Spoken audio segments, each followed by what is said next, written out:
Okay, if I could ask everybody to please find your seats and sign in. We'll get the meeting started.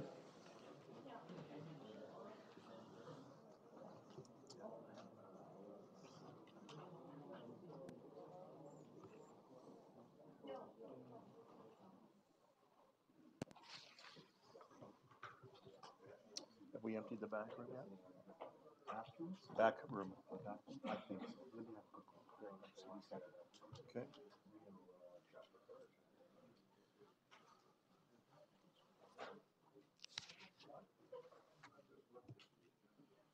Okay.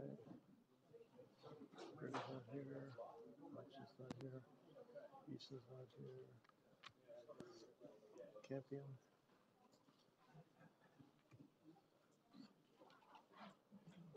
Name's Derek. Derek.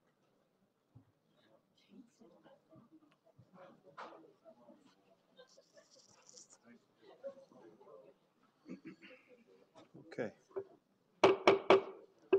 It's 6:31. I'll call this meeting to order. And first order of business, welcome, gallery.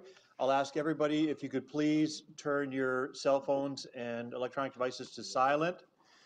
And we'll ensure that it doesn't disrupt the meeting. And with that, I'm going to ask if everybody would please rise for a moment of silence in this Christmas time and reflect on those you love.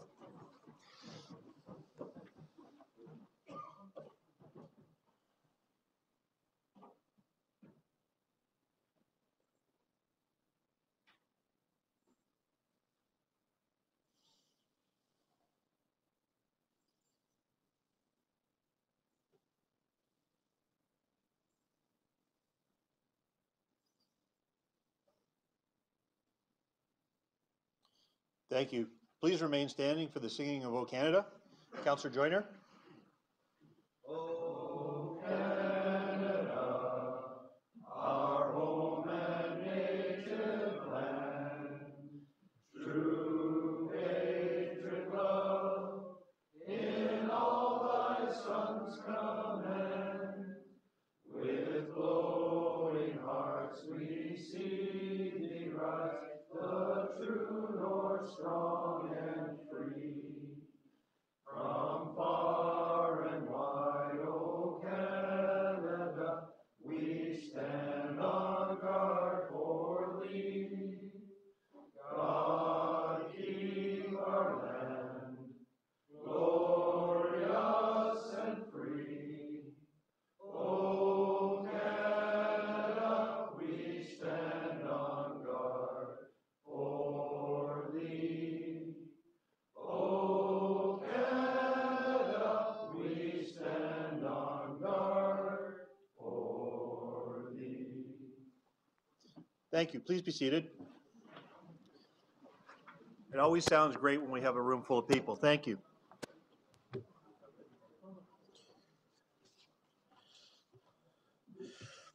Moving to the adoption of the agenda, are there any additions or changes to the agenda?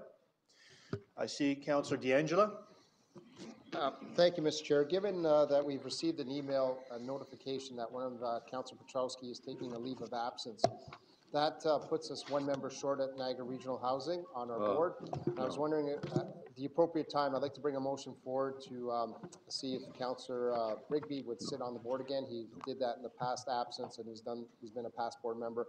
So I'm looking for your direction where to add that to the agenda. Do you have a seconder, Councillor? Councillor Height? Yeah. Councillor Rigby, are you willing to sit on the housing board on a temporary measure? Thank you. I'll call the question now. No, we're going to talk about this, if I can, please, Mr. Chairman. This is a bad idea. Then let's move it to an agenda item. If there's some discussion, I was hoping we could take care of it, but if there's not, we'll move it to an agenda item. Further changes to the agenda? Councillor Timms. Thank you, Mr. Chairman. I'd move that the order of the agenda be amended to move consideration of the Public Works Committee minute item 5.5, which is the Geneva Street QEW issue, to move it to immediately preceding the delegations on this matter. Mr. Chairman, I hope to, at that point, have the matter deferred, and so the delegations we'll, before we deal with the delegations, see if we need to deal with the delegations that are on the agenda. Thank you, Councillor. I understand there is some more information that's going to be coming forward from staff, and that is the reason you're asking for the deferral. Thank you very much. Mr. Clerk, please let that be noted. Mr. Chairman, if I can. Is Uh, anybody else? Changes, yes, there's changes to the agenda. Yeah. Yep. Councillor Grenier? Yes, if I can. After consultation with the Clerk's Department and the busy agenda this evening, they've asked that I agree to defer the motion on the Lake Erie algae blooms to the next meeting in January. And if I can, at a moment of privilege, give notice of another notice that'll be coming at that January meeting, in case we run out of time, that I'll be bringing a motion at that meeting as well on establishing a tree purchasing cooperative throughout Niagara. Thank you. Thank you. Councillor Joyner? Mr. Chair, I don't wish to change anything in the change of order right now. Thank you. Thank you. Any further changes or additions to the agenda? Okay, there is I have to ask for a motion to add Ms. Haley Bateman as to join the agenda as a delegate.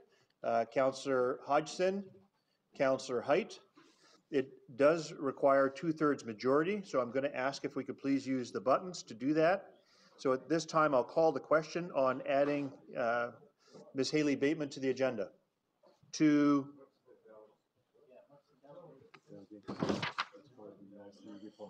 Part of the IC report. So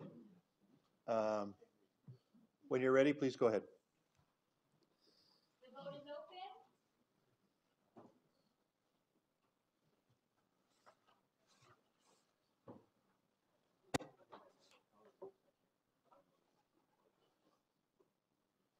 And that carries. Thank you.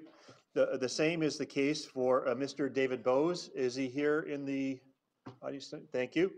I'll ask for a vote, and this is to delegate on the Geneva Street turn. Councillor Height, Councillor Quirk, and again requires 2/3, so I'll ask you to please use the electronic system again. The vote is open.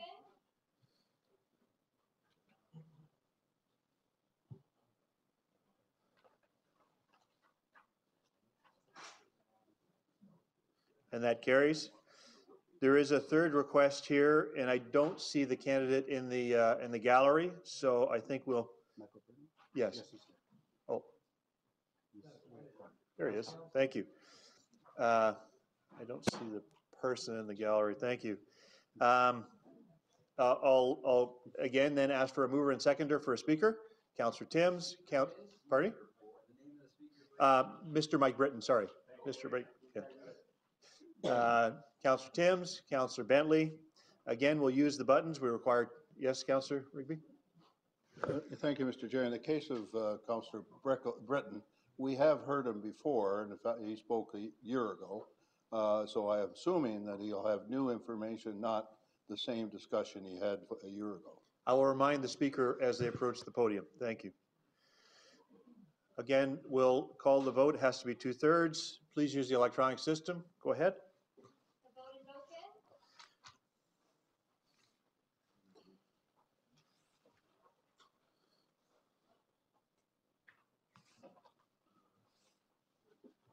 And again, that is accepted. Thank you. Can I have a mover and seconder to adopt the agenda as amended? Councillor Quirk, Councillor Volpatti. All those in favor? Opposed, if any? And that carries. At this time, I'll ask for disclosures of pecuniary interest. Are there any? Disclosures of pecuniary interest?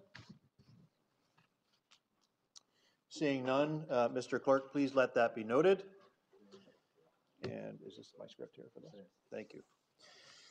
At this time, we do have a statutory public meeting under the Municipal Act of 2001, and the purpose of the meeting is this.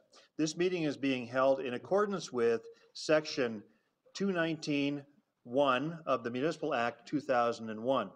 The purpose of this meeting is for council to receive comments from the public and consider the adoption of a bylaw pursuant to Section 218 of the Act. to change the composition of Niagara Regional Council to add an additional representative for the township of West Lincoln. Mr. Clerk, could you please provide your comments? Thank you, Mr. Chair, and through you. This brief presentation provides a background to this evening's public meeting and next steps regarding the proposal to increase the composition of Regional Council as requested by the town of West Lincoln. Notice was published in Niagara this week in all zones in Niagara on November 23, 2017, advising the public of Regional Council's intentions to consider proposed bylaw to change the composition of Regional Council by increasing the number of members from the Township of West Lincoln from 1 to 2 for the 2018 municipal election. Earlier this year, Regional Council applied to the Minister of Municipal Affairs and Housing for a regulation to enable Council to consider a bylaw to change its composition by adding a member to the town of West Lincoln. Regulation was filed on November 2nd, 2017. The notice further provided the public with a date and time and place for the public meeting being Thursday, December 7th, 2017 at 6:30 p.m. in the council chambers. The notice contained information encouraging any persons wishing to appear before council as a delegation to speak to the matter to register in advance with the clerk's office by no later than 9 a.m. on Friday, December the 1st, 2017. Written submissions were also invited from the regional clerk by no later than 9 a.m. on Friday, December the 1st, 2017. We have currently one registered speaker this evening, as well as one written submission from the Greater Niagara Chamber of Commerce. The submission is contained within the final council agenda found on the region's website for those interested. Finally, the notice informed the public that the bylaw was subject to a triple majority vote, meaning a majority of regional council votes in favor of the bylaw, a majority of the area municipal councils pass a resolution consenting to the bylaw, must be at least 7 area municipalities to consent, and the total number of electors in the area municipalities that pass resolution consent to the bylaw represents a majority of the electors in Niagara. Thank you, Mr. Chair, and that concludes my presentation. Thank you, Mr. Clerk. So the procedure for providing comments is as follows. There is one registered speaker who will appear before council first, followed by the opportunity for persons in attendance to make oral submissions. Each speaker must clearly state his or her name and municipality of residence.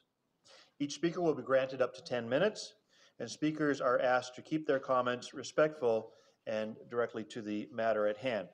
So at this point, I'll call Councillor Terry Bell to the podium, please.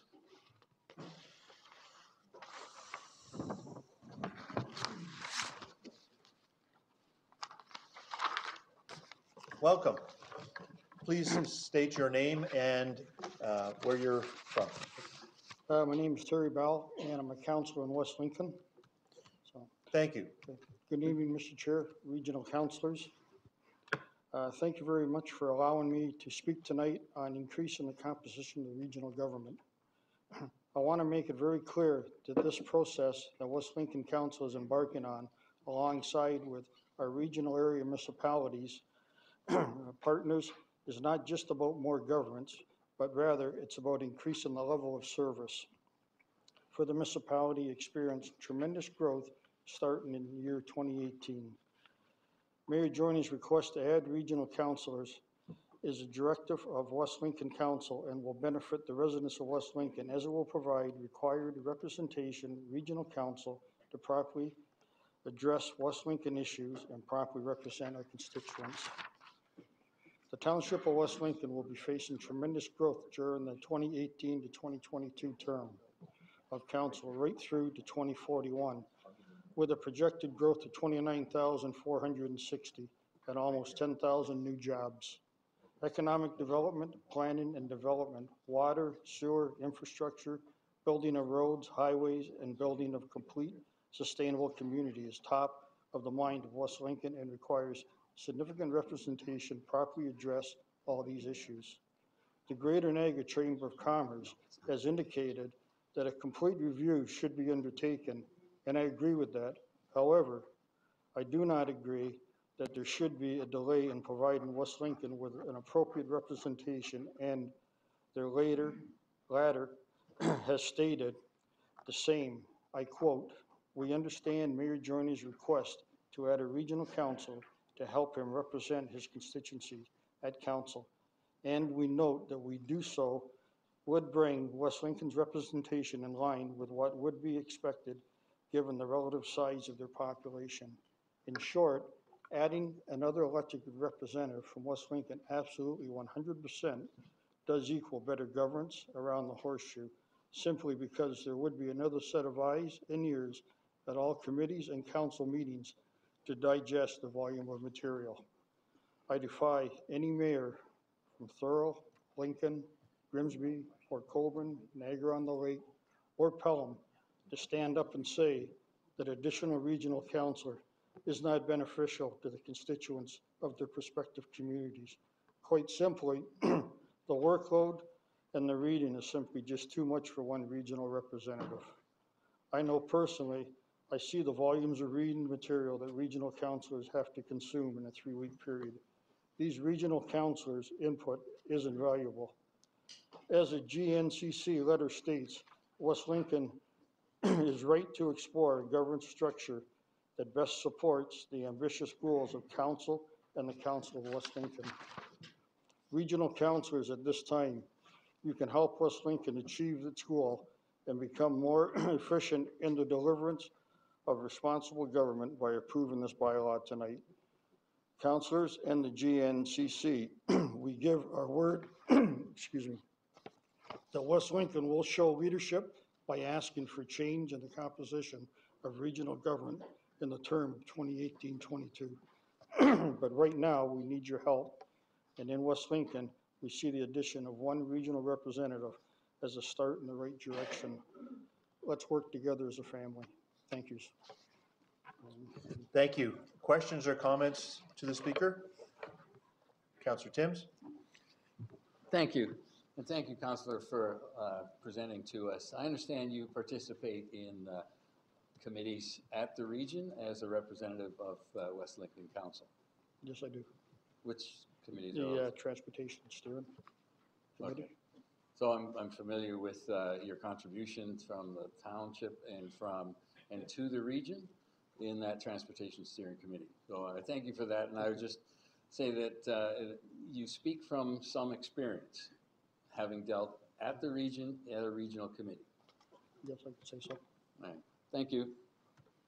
Thank you, Councillor Bell. Seeing no more speakers, I will thank you for your presentation, and at this time, I will ask if there's anybody else who would like to provide comments. And I'll ask one last time, anyone else that would like to provide comments? Seeing none, I'll call on Councillor Maloney, who has a motion about a piece of correspondence. Thank you, Mr. Chair. Moved by myself, seconded by Councillor Volpatti, that the following item be received for information. CLC 120-2017, a letter from Mishka Balsam, President and CEO of the Greater Niagara Chamber of Commerce dated November 29, 2017, respecting governance opportunity. Thank you. Any discussion? Seeing none, I'll call the question. All those in favor? Opposed, if any? And that carries.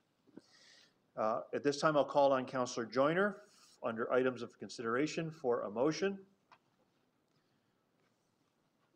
Thank you, Mr. Chair, and thank you, councillors, members of the gallery. Moved by myself and second by Regional Councillor and Mayor Walter Sendzik. The report GM 10-2017 dated December 7, 2017 respecting change to composition of Regional Council, additional representative for West Lincoln be received and the following recommendations be approved. 1.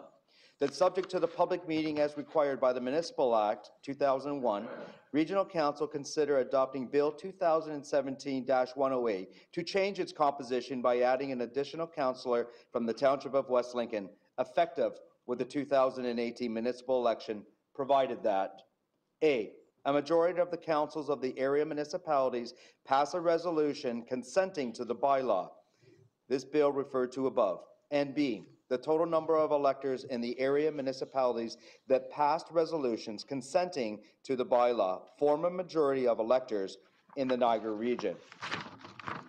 And two, that subject to the adoption of Bill 2017-108, a copy of the bill and report GM 10 2017 be forwarded to the clerks of the 12 local area municipalities with a request that their councils adopt the following resolution and advise the regional clerk of the results by no later than December 31st, 2017.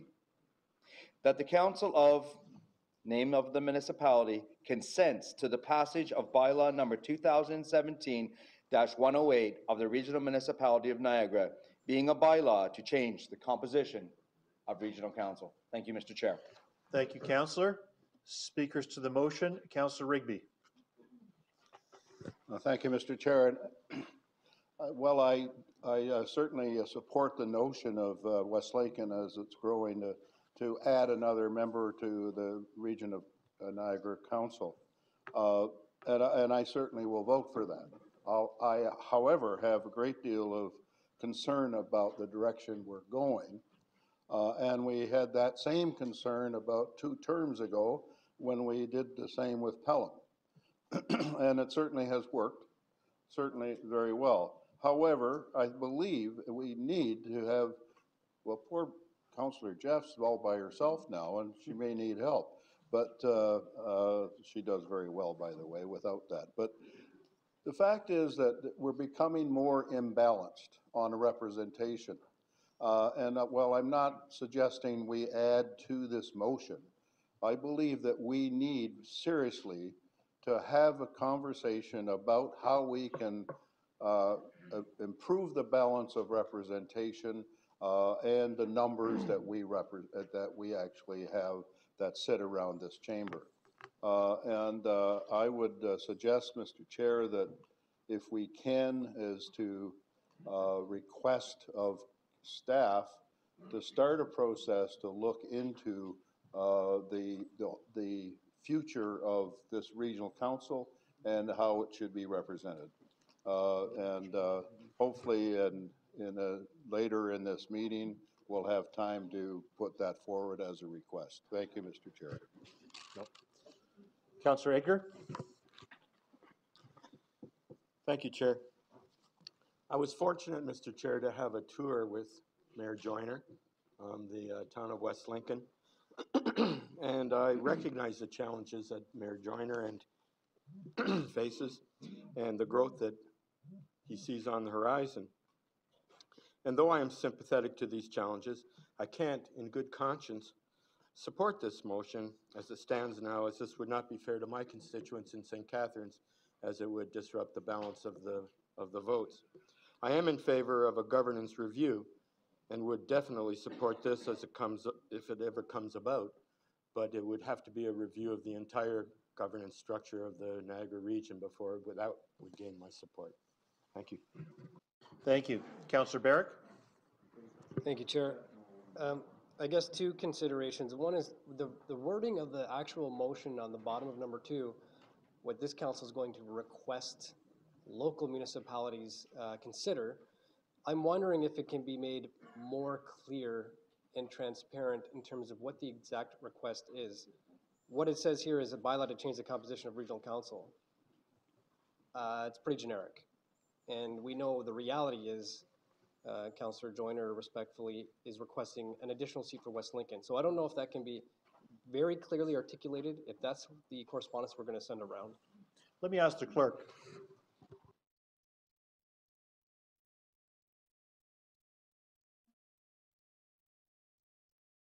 Thank you.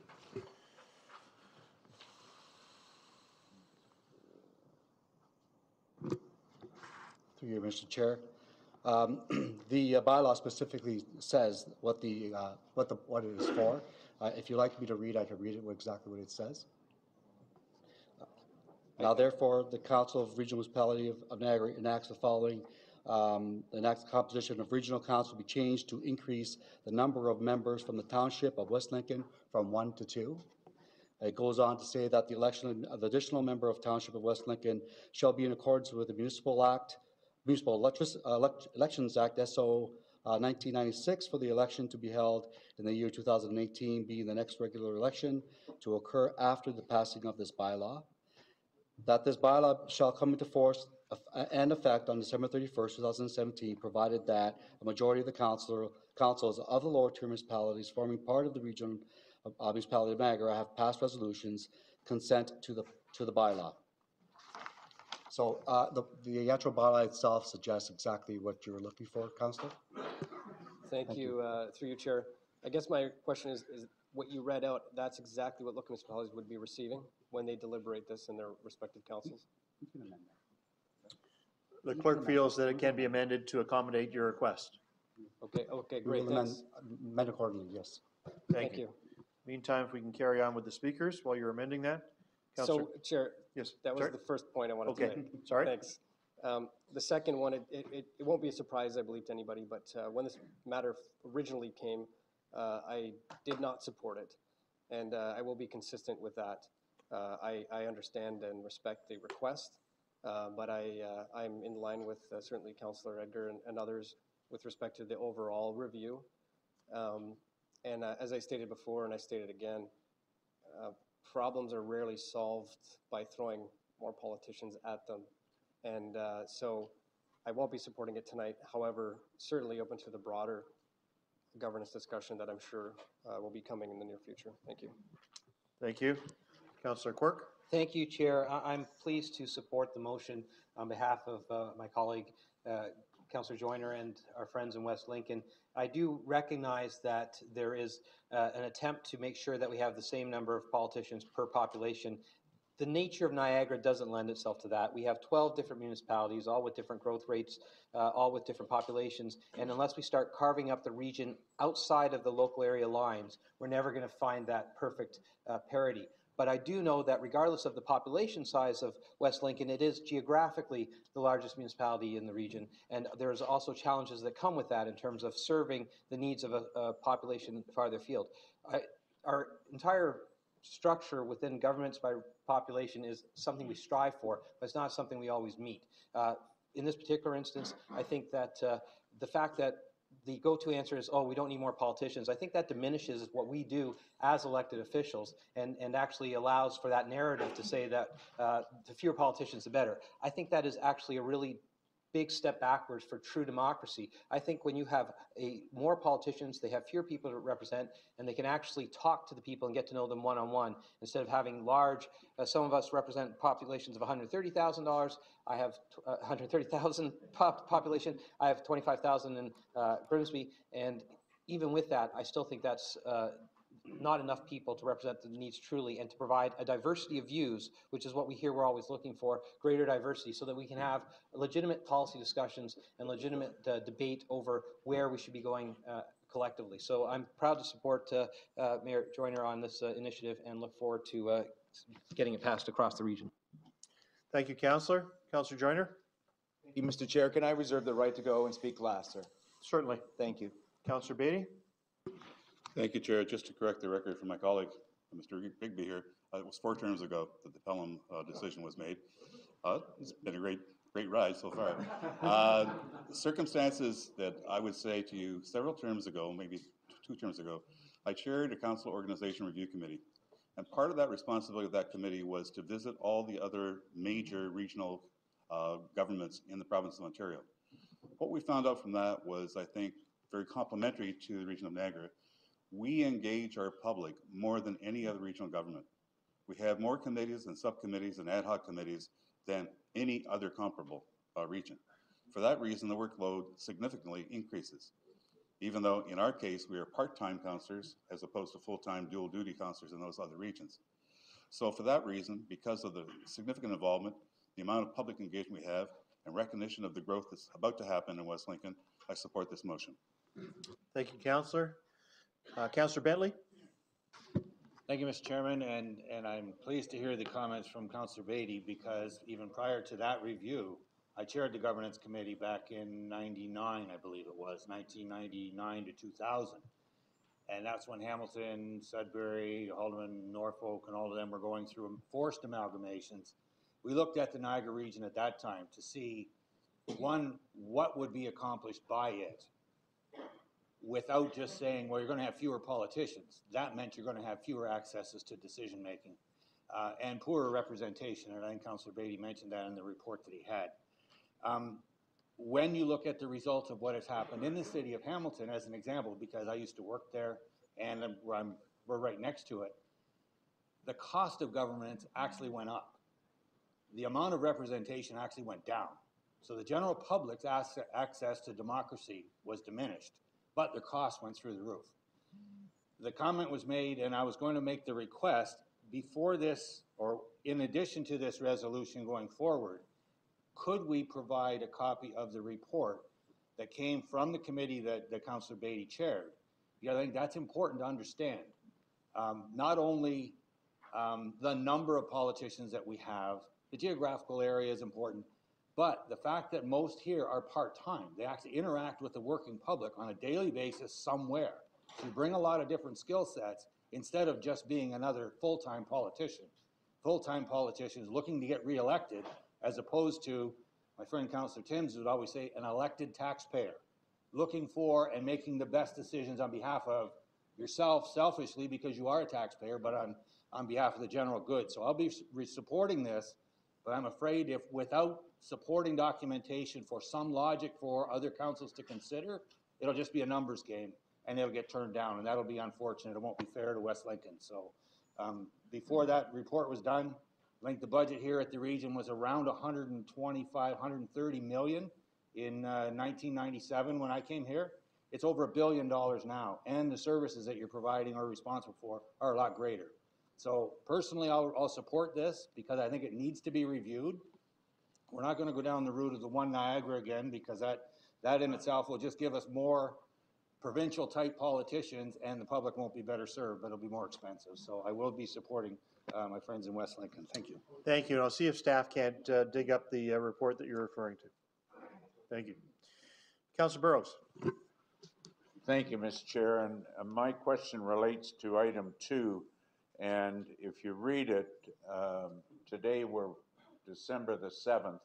Most of the small communities may have one more council meeting. And I don't know how anybody will actually get it, read it, understand it, and get back to the region by December 31st. So I can't support that part of it. But my question is that a fixed deadline so that they can make the next election? Well, I think it's very unsatisfactory that we're finally getting it here tonight with, I won't ask each council, but I bet there's only one more local area municipality council meeting between now and the end of the year, and they'd have to work extremely hard to get it back. So I'd like to separate the two. It doesn't help. I'm supportive, but that is not feasible. Right, I agree. Mr. CEO? Through you, Chair, to Councillor Burrows. What we have done in anticipation of the debate this evening is that the Regional Clerk's Office has communicated with the Clerk's Office of all the 12 local municipalities to give them advance notice that this motion and this potential bylaw may be coming. So we gave them advance notice that they may be receiving it. Thank you. Councillor Timms? Thank you, Mr. Chairman. I want to start my remarks by referring to the letter from the Greater Niagara Chamber of Commerce. I think we have received that, and it would starts off in the second paragraph by saying that Mayor Joyner's request to add a regional councillor to help him represent his constituency at council. We note that to do so would bring West Lincoln's representation in line with what would be expected given the relative size of their population. The letter goes on to discuss further look at governance in the region in the next year, and I would applaud that position. But speaking specifically to West Lincoln, West Lincoln is the best opportunity for Niagara for serious growth. We have it has the highest potential, being on the edge of the Stony Creek, Hamilton. It's and Grimsby. is located on what used to be a provincial highway. Highway 20 is now Regional Road 20, so it's an excellent transportation corridor out of that Hamilton area, a little bit south of Grimsby. And it has no greenbelt limitations, and it has no escarpment commission limitations. So it clearly has the best potential for growth.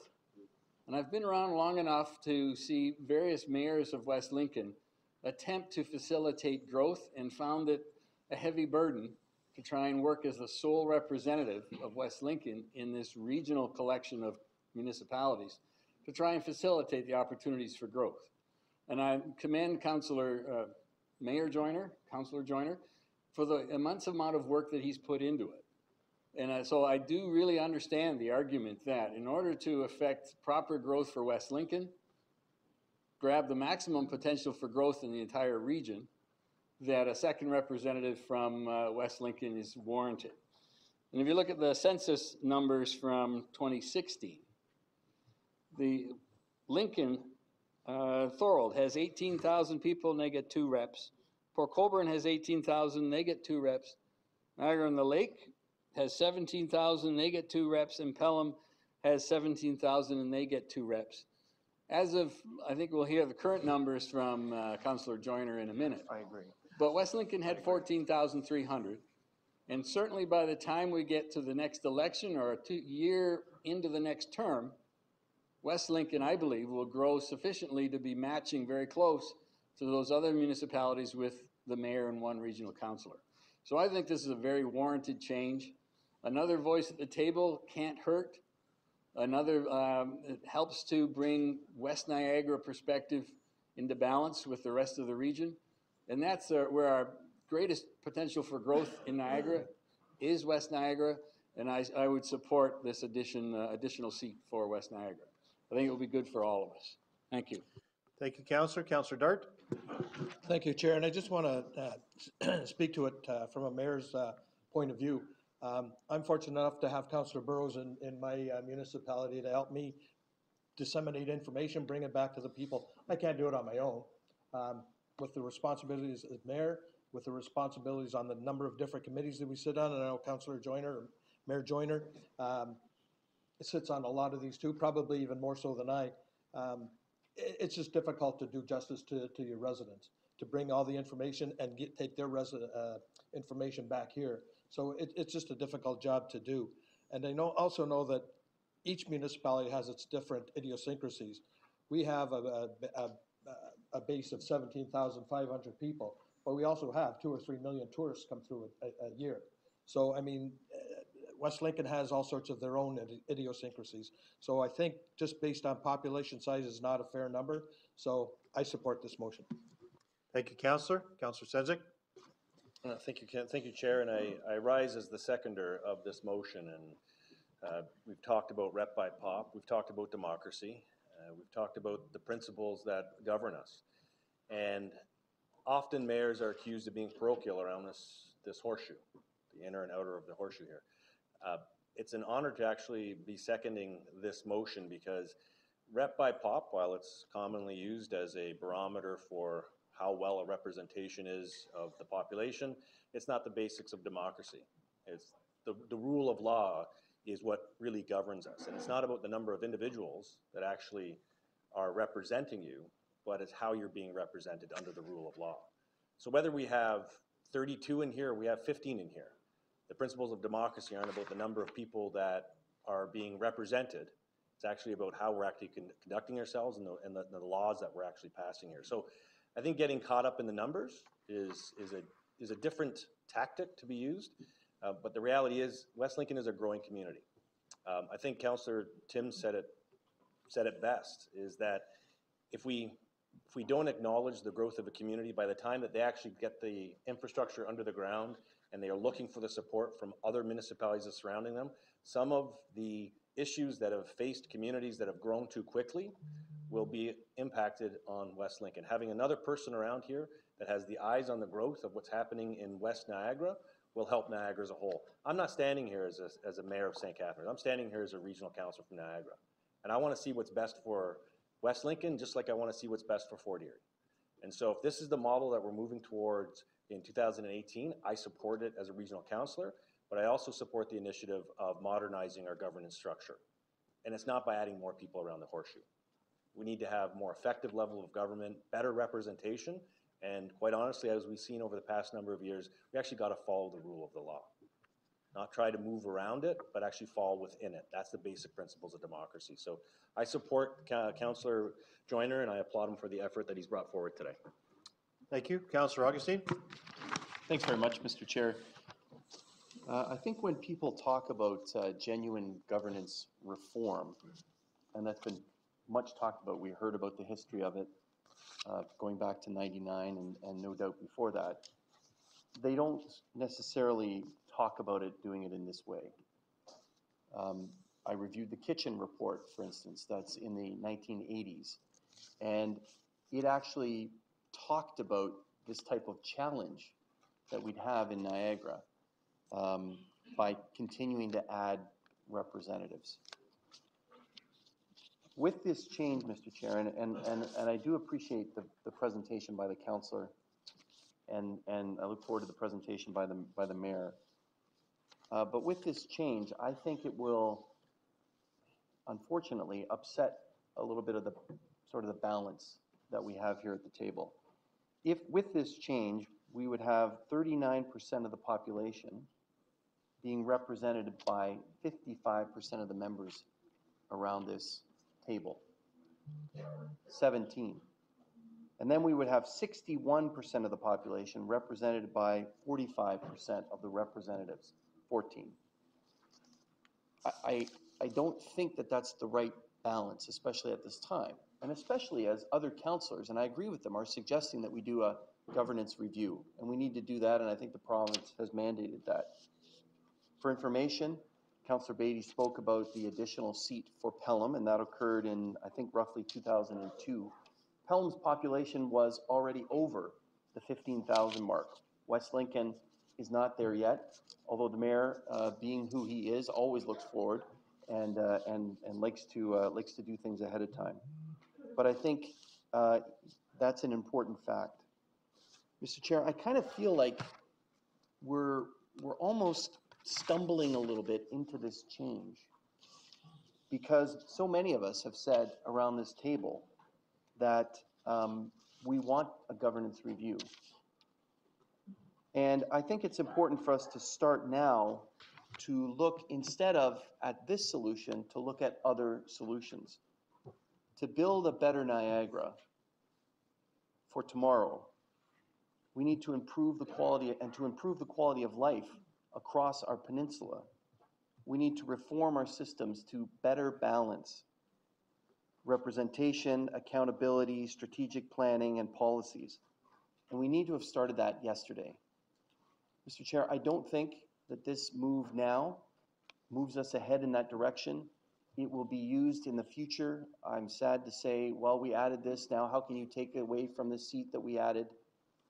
I think it's important, Mr. Chair, that instead of approving this tonight, no offense to the councillor that presented and to the mayor and to the community, we should start and direct staff, as some have said, to begin that process to start governance review, and it should be an important matter for next term.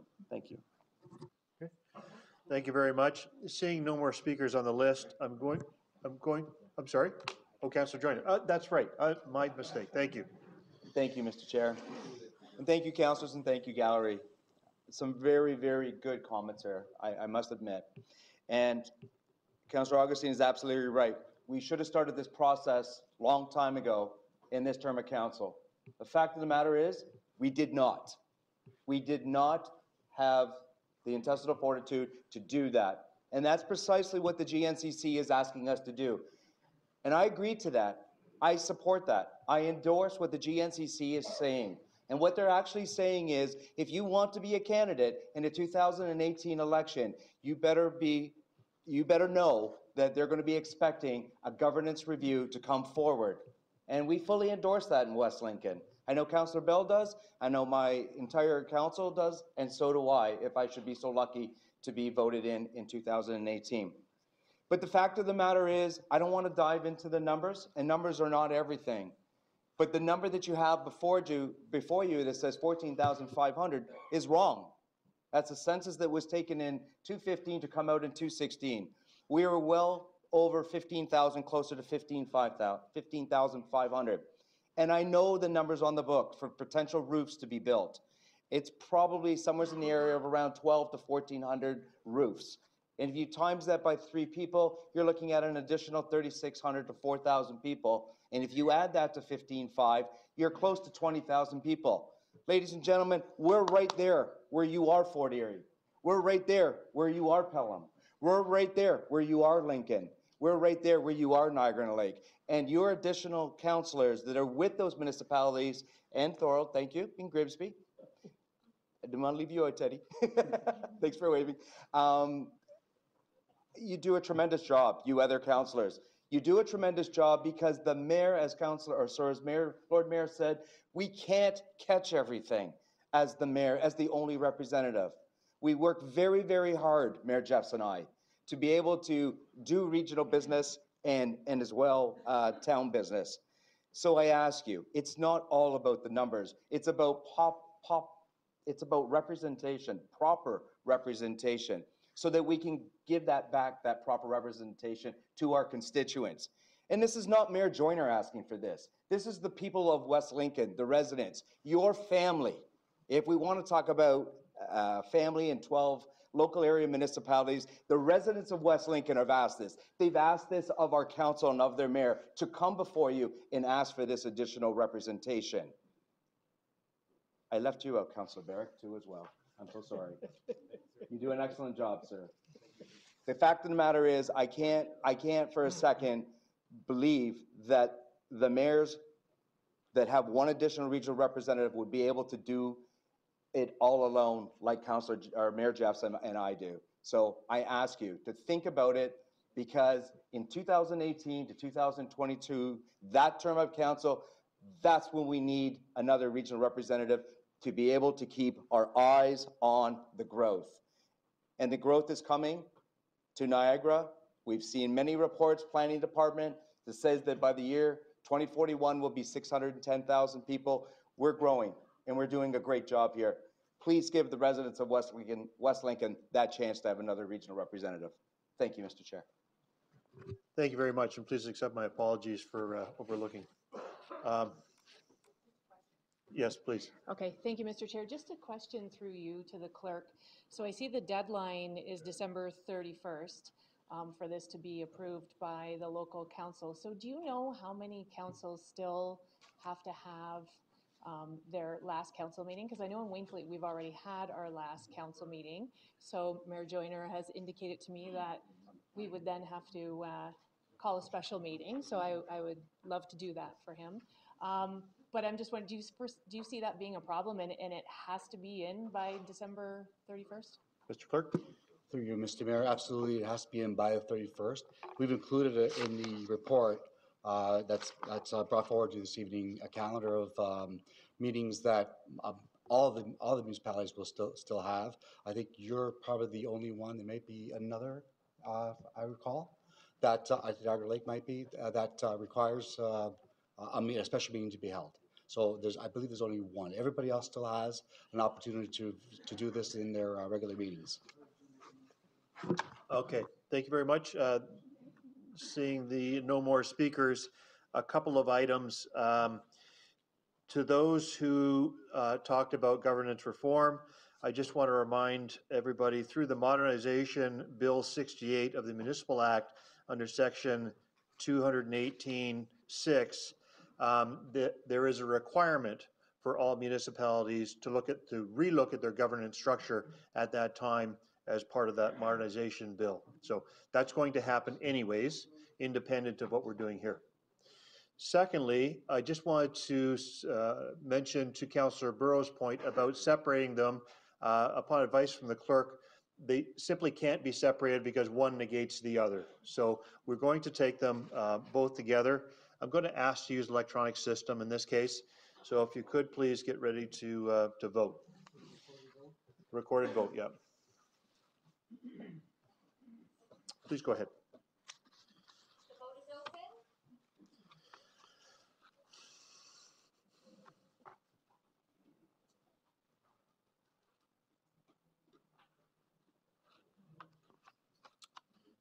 And that carries. With that, I'm going to ask the clerk to please provide the summary and next steps.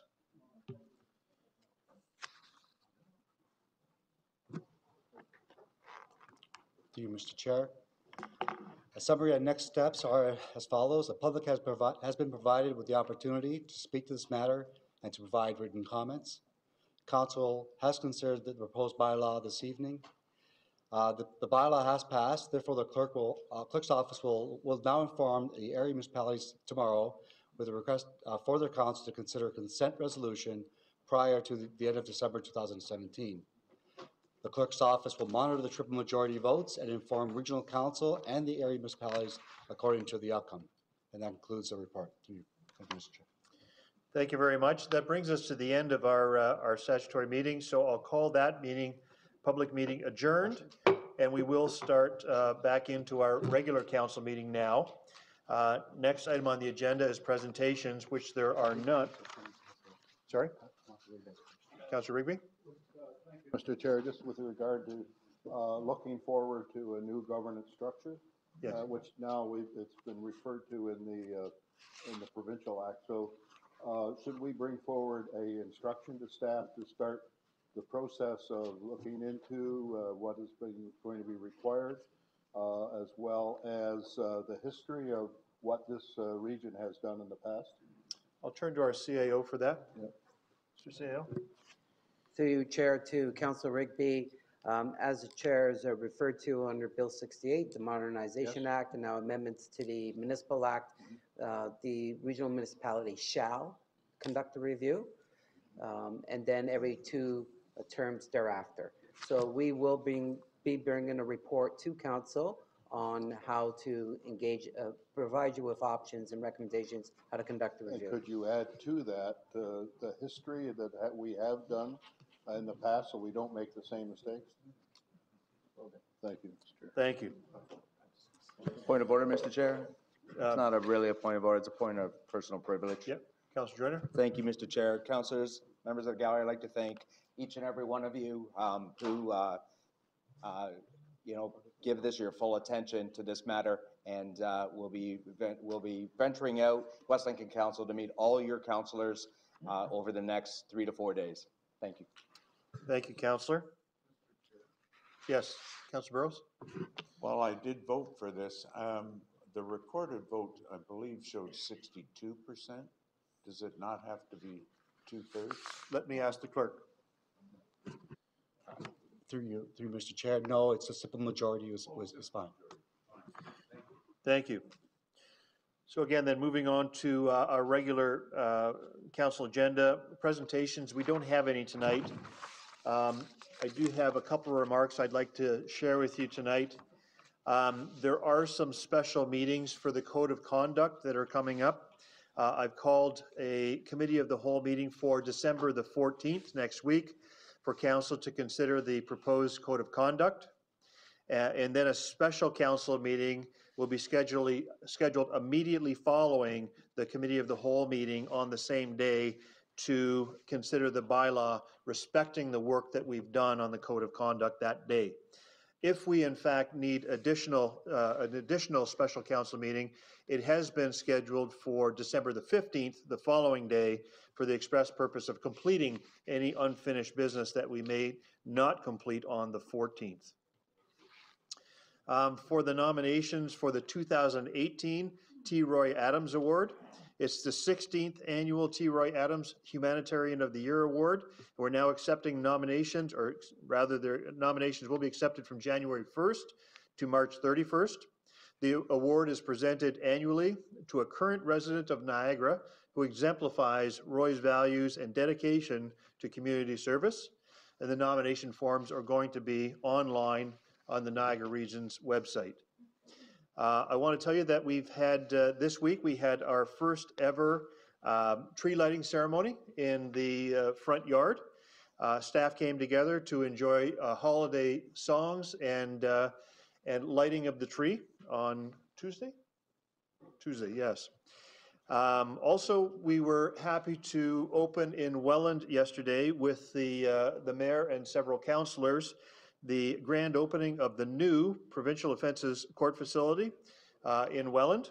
It's a beautiful facility. It meets all the provincial standards, and it was completed on time and on budget. Happy to say. That is my report, Mr. Clerk, for today.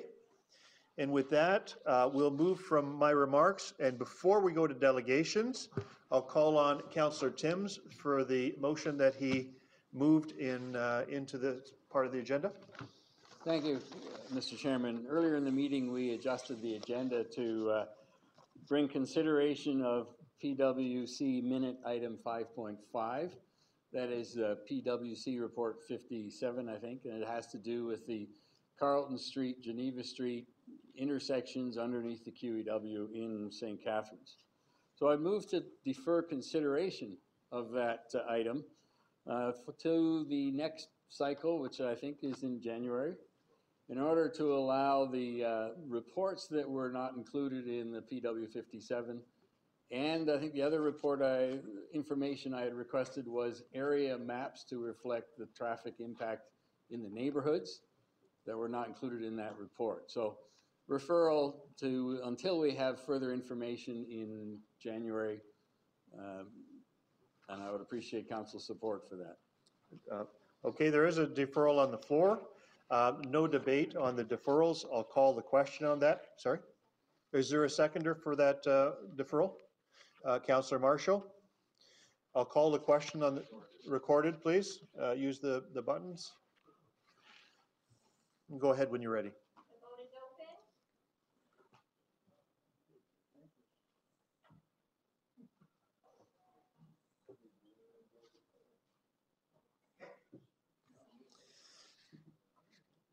And that carries. Thank you very much.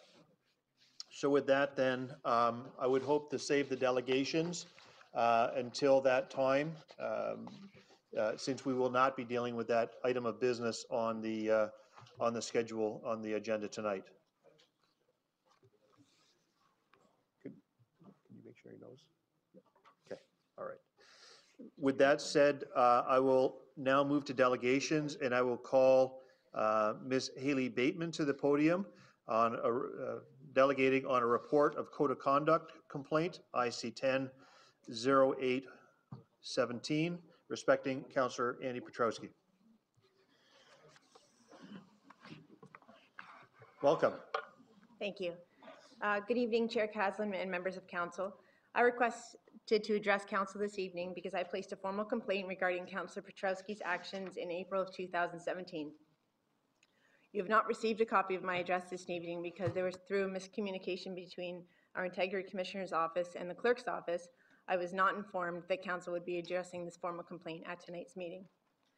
As our Integrity Commissioner found, Councillor Petrowski was in breach of code of conduct. Tonight, I am asking you to remove Councillor Petrowski from each committee and ask that you discontinue his pay. This is Councillor Petrowski's 5th violation of the code. The report is very detailed. My contact with the Integrity Commissioner's office was minimal. A few emails to confirm the date and time that was convenient for me to be interviewed regarding my complaint. It was at this meeting that I was told that Councillor Petrowski was given the same opportunity to be interviewed and to respond to my formal complaint. Adding to his list of excuses, Councillor Petrowski has stated that he was not contacted by Mr. McDermott's office. I've been working since I was 13 years old, and one of the greatest lessons I have learned is that when we have a misstep or failure, we take full responsibility, and when we have a success, we share it with others. Councillor Petrowski hasn't learned this life lesson. He is full of excuses and lies. Your efforts to support Councillor Petrowski have been ignored, and he continues to show blatant disrespect for each of you and residents of the Niagara region. Like everything associated with this councillor, the narrative is long and convoluted. Since I filed this complaint 6 months ago, Councillor Petrowski has sent an email containing pornography to more than 100 people, most of whom were regional staff and media. I cannot tell you how disturbing I find this. Once more, I cannot tell you how disappointed I am at council's lack of response, and I believe your inability to act and remove Councillor Petrowski from this position has left me vulnerable to an increasingly unstable man. You have left the responsibility up to residents of this region to lodge formal complaints and stand independent publicly before you this evening. I solicited input from numerous people in the last 24 hours to get their perspective. The comments I share with you tonight are from very successful local entrepreneurs, regional administrative staff, police officers, real estate agents, executive directors of respected nonprofits, all residents of Niagara. I'm very appreciative that they have taken the time, and out of respect for them, I will read their comments. Some of this is actually hard for me to read, so I hope I can get through it. But I was disgusted and dismayed at seeing a photo of a naked girl with her legs spread open that Councillor Petrowski emailed out to other politicians and the media. I had some obvious questions like how could this happen and why would a councillor be accessing these types of photos on a regional device? And other questions like how is Niagara ever going to attract the best and brightest leaders, including women and people from diverse backgrounds? What women, person of color, Muslim, or member of the LGBTQ community would feel comfortable working for or governing with a person who has sown such hatred to various constituencies and whose behavior and judgment has been reprehensible for a very long time? I'll be able to say some people's names, but some people have asked to be anonymous, so that one will be anonymous. This next one is from Jamie Sanders. Anyone who believes Mr. Petrowski's explanation of an email is incredibly naive.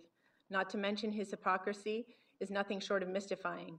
We all go through adversity, but one of my most respected mentors once stated to me that is how a person responded to that adversity that showed what they are truly made of in terms of accountability, transparency, and taking responsibility. On these issues, Mr. Petrowski has not only failed, but shown a most disappointing and consistent level of contempt for the institution of which he is part and the people who put him there. At this point, anything short of his resignation or removal from his position is completely unacceptable. Mr. Petrowski's recent hateful remarks on social media regarding transgendered individuals reinforces the contempt he holds for persons from different from himself.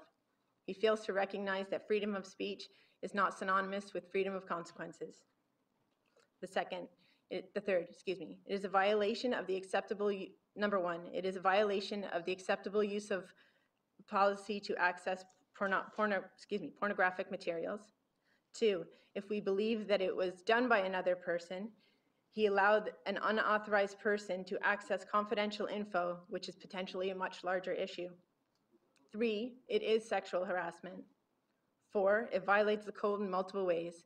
They are expected to be mindful of the importance of their duties and responsibilities, to take into account the public character of their function, and to conduct themselves in a way that maintains and promotes the public's trust in regional municipality of Niagara. That's Perry Schlanger.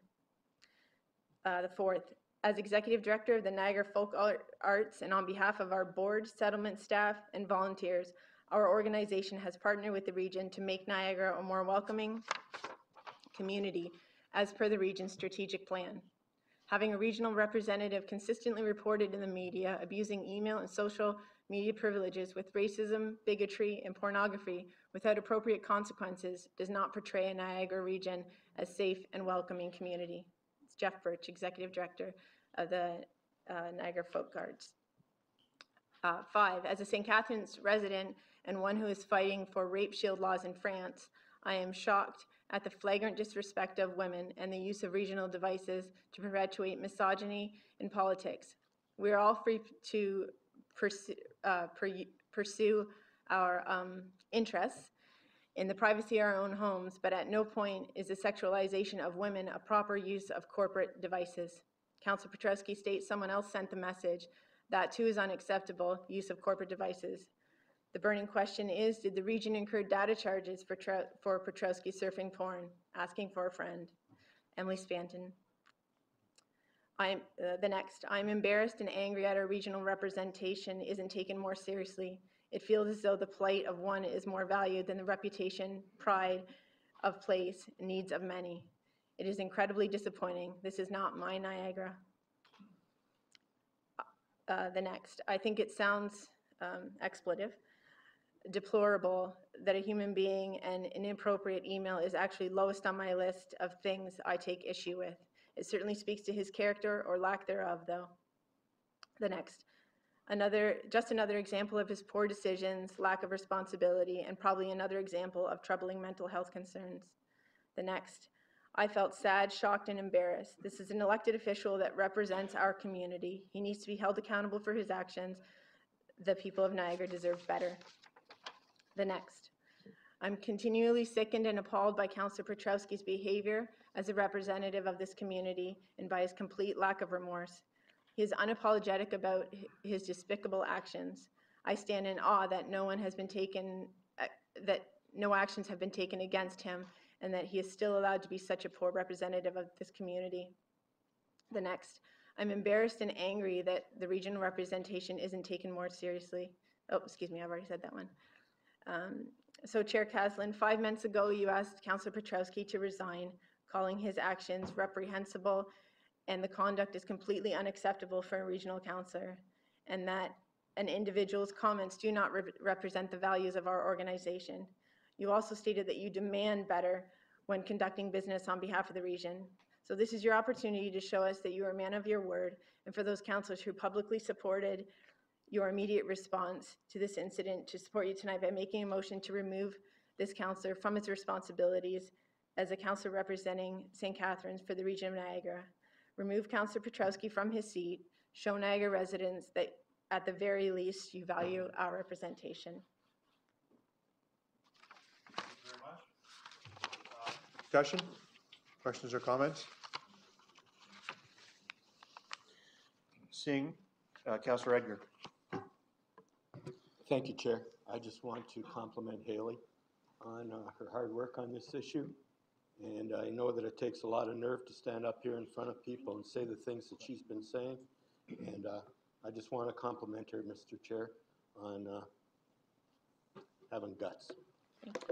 Thank you very much. Seeing no more, so questions only, please. Yes, thank you, Mr. Chair, and I do, again, want to compliment you for your courage coming up today. And I just asked the question of the understanding of the Municipal Act and our ability to manage ourselves. So are you familiar with the limitations that we have as a council as a whole to remove a councillor?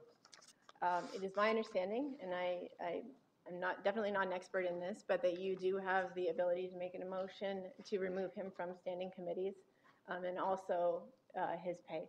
That is my understanding. And through clarification, you're not asking for this council to remove a councillor, it's to remove from a board, agency, and commissions and their stipend that would come with that position. I would love for Councillor Petrowski to be removed. I find that, his behavior and his continued behavior, as he is not present tonight with no explanation to us and found out moments before. We make every effort, and we have a great turnout tonight. And I make every effort to be present, excuse me, Christmas is coming, to be present and engaged, and he is not. So I think he should be removed entirely. If that's possible, I would love for someone to make a motion to do so. Thank you. Thank you. In terms of the Municipal Act, it is not possible. The sanctions available to this council are essentially committees that we appoint him to. We don't appoint him to council, the community does. So we can remove him from committees, which we did in the last occurrence. And the limit that we have available to us as a council is 3 months' pay, and that is prescribed by the Municipal Act. It is my understanding, though, that you are able to remove his pay, and For 3 months. Right, and Yep. Was that done? Can someone clarify? I didn't understand that that was done, and I don't want anyone, and I still am sympathetic to have hardship, but given the fact that this is considered a part-time, don't laugh, role for you, it shouldn't be a hardship, and Councillor Petrowski continues to cost this region tens of thousands of dollars, as I'm sure, going through the process of this formal complaint, which I felt was obligated to do by my conscience and just, you know, my beliefs in how I've been engaged in this community as a lifelong resident. So, Thank you. Councillor Marshall? Yes, I too would like to salute the courage of the presenter. I'm grateful that you were here tonight to explain this to us. we certainly knew a bit about it. My questions were the same, and thank you for addressing them. All the best to you. Thank you. Councillor Dart, question? Thank you, Chair. My question is more of clarification.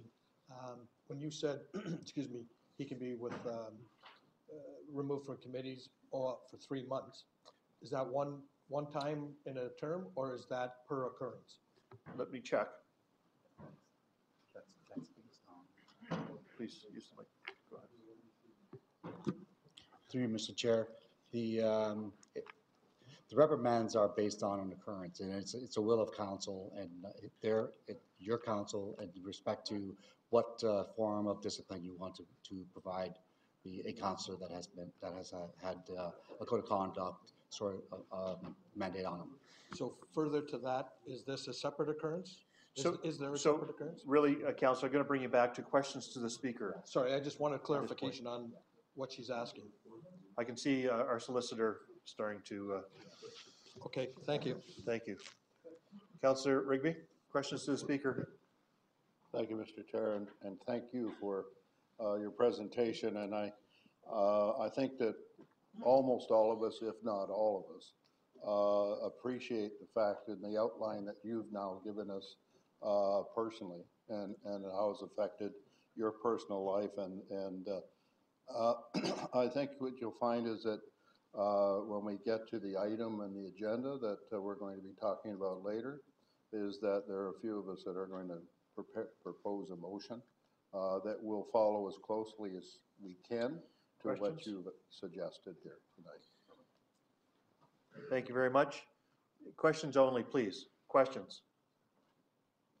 Thank you very much, Mr. Chair, and thanks again, Ms. Bateman, for your presentation and for making this this complaint. We are going to be, you spoke about a number of issues here, and one of the issues that you didn't speak about is one of the reasons why you made the complaint in the first place, as I understand it. So I'm looking for clarity. I understood that you made the complaint because you thought that the councillor declaring that he was a citizen on one hand and making a presentation here, and then also participating in the meeting, didn't meet the code. Is there anything you'd like to add to that? Because the Integrity Commissioner is essentially saying that because this, really the regional chair and the clerk said, oh, we found another couple municipalities that allowed this, or that thought it was okay. We don't know who those municipalities are. But the Integrity Commissioner said, well, it was okay in that instance. Do you have any comments about that portion of it that's in the report? Just as a reoccurrence, again, convoluted is the best word to describe this councillor's behavior and what he does to this regional council and what he stirs up in the community, quite frankly, is just a massive amount of disorganization at that meeting. You know, you are all councillors, you all are dressed very well tonight. You're dressed very businesslike. You know, he was up and down from his chair. He was holding what I believe to have been a regional device. He was going back and forth, sitting up in the stands with that same device. One moment he's a citizen. As far as I understand, tonight he's taken a leave of absence, so he's chosen to be a citizen tonight and not be here to hear his formal complaint. These are not expectations we have of councillors. I don't agree with all of your politics, but I honestly respect the job that you do, and you are doing your job. Whether I believe you're doing it the way I want you to or not is never never the question for me. We want you to do your job, and we want you to respect the citizens. That evening was something that I touched on in a formal complaint, but really he spoke about. And I'm trying to go back. It was 6 months ago, because he chose to take a leave of absence prior to council, I think, being able to impose any sanctions on him. But he disclosed that he had formal complaints against him, which led to an integrity commissioner. Excuse me. So he disclosed he had formal complaints, and then at a corporate services meeting for which Councillor Barrett chairs. He brought up the code of conduct and asked that it be, I believe it was held off.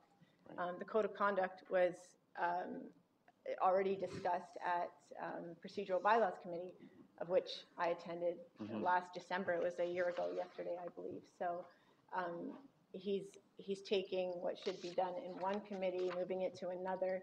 He's creating disarray, and I've spoken with many of you individually. And most of your comments are the same, that you're tired of it. You want to get back to business. I spoke to a councillor earlier, just before this meeting. You want to get back to business. So that's what we want to see from our councillors, I think. So let's do it. Let's finalize this. Let's not talk about it again. The election is coming up, and hopefully people are paying attention. And let's spend the last few months working on business.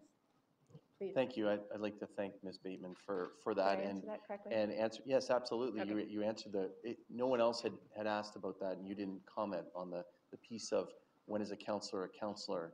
And I know it will form part of our discussion next week. So a councillor sitting in the back, standing in the back with a regional device, is that not a councillor? With and I access appreciate to you. regional information Right. on that device, right? Yeah. I mean, no Thank one you. else here, I think, would think to do that other than Councillor Petrowski, so. Thank you, Mr. Chair. Thank you. Thank you. Ms. Bateman, thank you very much for your presentation. There are no more speakers for questions. And so at this time, we'll move on with the next part of our agenda. So thank you again. With that in mind, we'll move to the adoption of minutes. And I'm going to call on Councillor Timms for council minutes, CLC 16. CL. Councillor Joyner, that minutes CL 17, 2017 being the open session minutes of a regional council meeting held on Thursday, November 16th, 2017 be adopted. Thank you. Questions or comments? Councillor Burrows. Thank you, Mr. Chair. And my understanding when we got to the audit committee minutes that were in those minutes that we're discussing now, I rose and asked that there be a special audit committee called regarding the Pelham issue after the KPMG results came out. I haven't seen any mention of that in the minutes, and I also realize that I believe the earliest we can get an audit committee is late January. Could you comment? Maybe I'm wrong, or maybe you can check the tape, but my understanding there was a request for an early one. I don't have a comment. The chair of the audit committee has stepped out for a moment. I do understand, though, that we had difficulty getting a quorum, getting a quorum before January 15th. Mr. Chair, I totally agree that trying to do one on a Thursday when the police have their meetings, when pretty well all of the police board are on the audit committee, would be impossible. So I understand that, but you're asking the lower tier municipalities to all have a council meeting so they can get this other issue through for West Lincoln, and we can't find a day other than that Thursday to have an audit committee meeting. I just don't understand that. Perhaps now that the chair of audit has returned, I can ask about the date of the meeting for the next audit committee meeting. Thank you, Chair. As Councillor Burrows indicated, we were trying to get an audit committee meeting in prior to this council meeting so that any recommendations from that audit committee meeting would be ratified at council. Unfortunately, because of the tightness of the agenda, we weren't able to get it. The next council meeting is January 18th, and the next official audit meeting is January 29th. I have had correspondence with our deputy clerk and have found January 15th would allow us to have an audit committee meeting to receive the correspondence and not impact the work plan from our audit staff. So, and I know the deputy clerk was going to get that request out for 9:30 on January 15th, which will allow us to get the recommendations ratified at the January 18th council meeting. Thank you, Mr. Chair. I did send you an email on Monday. Yes, I got it. Which I haven't had a response to, but it was my concern that this issue doesn't get better with time. We need to deal with it regardless of the results, and I would assume that we're going to have a member of KPMG there answering the questions of the audit committee, but just by delaying it is really not satisfactory, whatever the outcome that some are hoping for and some are wishing for. Thank you. Councillor, I see Councillor Edgar first, then Councillor Timms. Thank you, Chair. My comments or question is simple. Could we edit the on-screen number? It's 17 there, but it's 16 on the minutes, and we don't want to make a mistake on something. We don't. like that Thank you for very our- much. Thank you for catching that. Please, could you correct that? Thank you. Councillor Timms? Thank you, Mr. Chairman, and I've consulted with the seconder of the motion. Could we request or have the minutes adopted with the correction noted by Councillor Burrows as verified by a review of the tapes of his request, and so that his request is noted in the minutes after the clerk reviews the tapes and confirms what was said? Absolutely. We'll leave that as direction to staff to make sure that we've got the minutes corrected. Thank you. Thank you. Seeing no further questions or comments, I'll call the question. All those in favor? Opposed, if any? And that's carried. Thank you. At this point, I'll call on, under correspondence, I'll call on Councillor Augustine for a motion to receive and refer correspondence. Thanks very much, Mr. Chair. It's been moved by myself, seconded by Councillor Sendzik, that the items be received and or referred and dealt with as noted in the council agenda and if issued addendum, and these are the correspondence items that are listed here on the screen. Most of them are being, all of them are being referred, and one has been deferred, I believe. Yes. And if that hasn't, I'd certainly like to defer that as well. Thanks. So I think it makes sense to also refer all of those items related to the Carlton Street, and I think, Councillor Timms, is that what you're going to do? Yep. I have another item on this group. Okay, well, let's refer those items along with the report to the next meeting, along with the Carlton Street report. Can I get a seconder for that? Councillor Burrows, all those in favor? And that carries. Councillor Timms on the correspondence? Yes, Mr. Chairman, with regard to BRCC 03, which has the revised 2019 proposed budget schedule. Yes. I just want to be clear that we haven't scheduled a budget committee meeting on a Tuesday night that might conflict with Thorold City Council, Welland City Council. There may be another one, Wainfleet. So it has been distributed. Has all the mayors had a chance to look at the proposed schedule? Are there any conflicts? Mr. Chairman, it may be premature for the mayors, but I think we probably went through that exercise last time when we ended up with Tuesday night budget meeting on this time around. So I'd just like to have the staff have a chance to review and make sure that that's not on the schedule we're approving tonight. Okay, let the CIO would like to comment on that. Please go ahead. Through Chair to Councillor Timms, the Deputy Clerk has, Acting Deputy Clerk has rechecked, albeit there could be an amendment with a local municipality revising their schedule, but we've checked, there is no conflicts as per what your proposed 2018 schedule. Thank you. Thank you, Mr. Chairman, and hopefully the mayors will have a chance to keep that in mind so it doesn't happen again next year. Thank you. Thank you very much. Seeing no more speakers, I'll call the question on the remaining correspondence. All those in favor? Opposed, if any? And that carries. Thank you very much. This time I'll call on Councillor Gale for items of consideration. Thank you, Chair. I have a resolution moved by myself and seconded by Councillor Annunziata that correspondence item CLC 118-2017, being a memorandum from Helen Chamberlain, Director of Financial Management and Planning, dated December 7, 2017, be received and the following recommendation be approved. That Police Services Board Bylaw 370-2017, being a bylaw to amend certain charges for police services and Police Services Board Bylaw number 371-2017, being a bylaw to provide for the imposition of charges for police services be approved. Questions or comments? Seeing none, I'll call the question. All those in favor? Opposed, if any? And that's carried. Thank you. This time I'll call for a mover and seconder for a motion CLC 119. That is the report on the Code of Conduct complaint.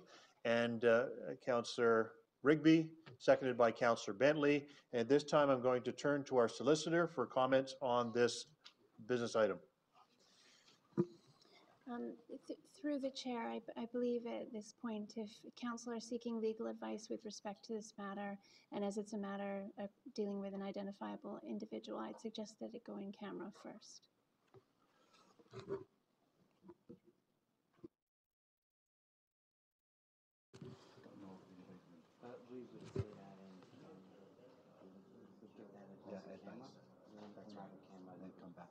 Are we going to ask all these people to leave? Why don't you put it? Move the agenda. Move it down the agenda. Okay, let's, I'll ask that this agenda item then be moved to the closed session portion of the agenda. Councillor Volpatti, pardon me? Are you seconding? No, I'm not. I'd like to make a motion, or Councillor Rigby was going to make a motion, and then if you want to deal with this in camera, until we have a motion, we're receiving a report. So there shouldn't be a problem just receiving this report, unless there's a motion that we should go in camera over. Fair enough. And I think Councillor Rigby was going to make a motion, and I was going to second it. Okay, fair enough. Thank you, Mr. Chair.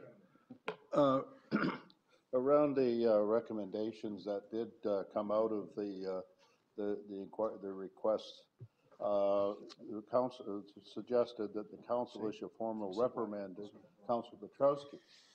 Now, that is public, is it not?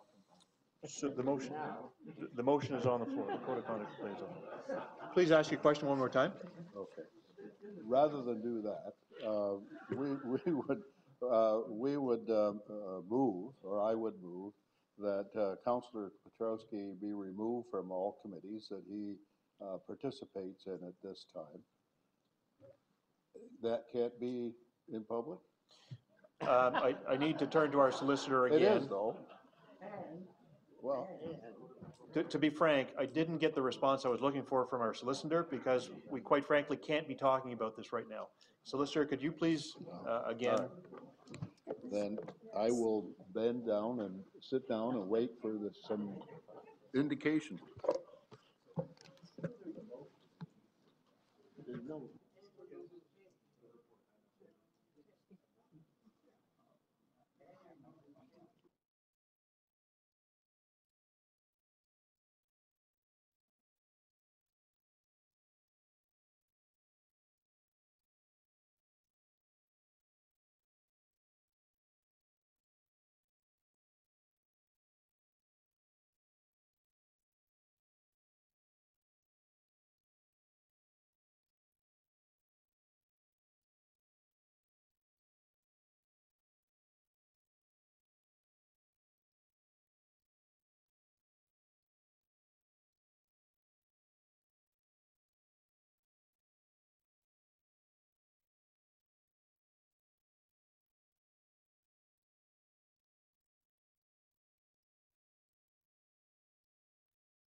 Okay, we're going to go in camera now or later?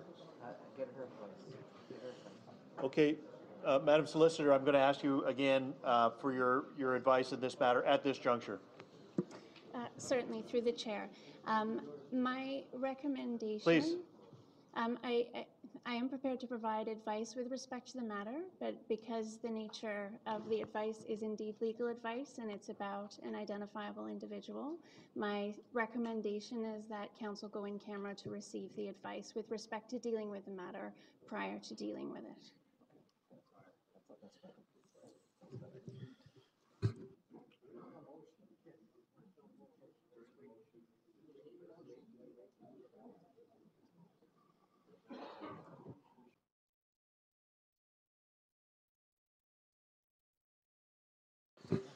Okay, so again, our council has advised us to take this in camera. My suggestion is that we move it to the in-camera portion of the agenda. We do have a gallery of people here that are waiting to hear other business on the agenda. To clear them out now to deal with this is maybe disrespectful for those who are here. Mr. Chair, I understand the council may have some additional information, but this document is, it's a matter of public record. That's right. These are the minutes, and this correspondence is not in camera. Agreed. So one of the items is a recommendation, is that this council or you decide on a formal reprimand.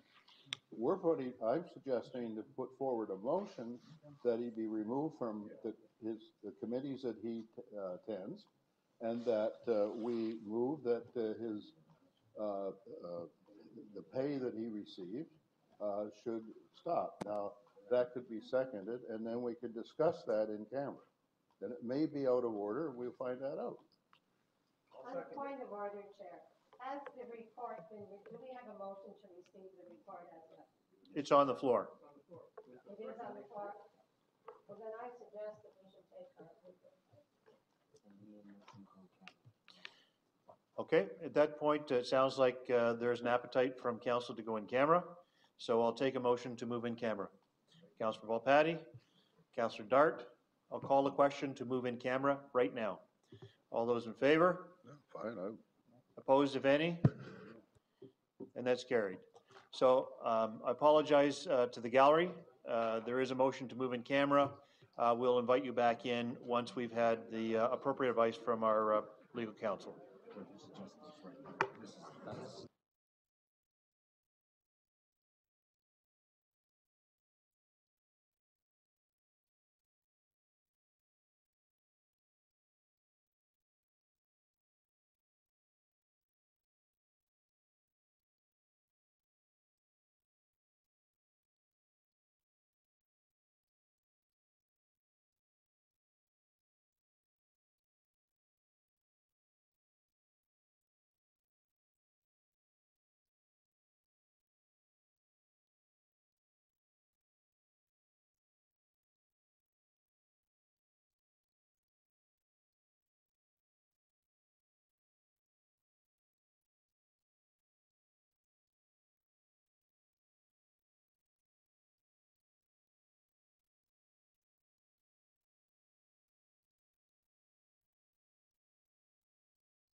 check with IT. Yeah, mine's working.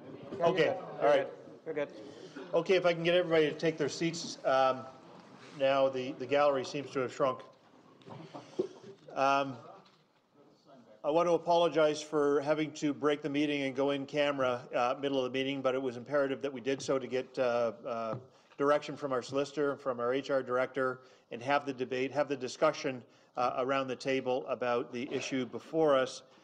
So I apologize for having to make you wait outside for that.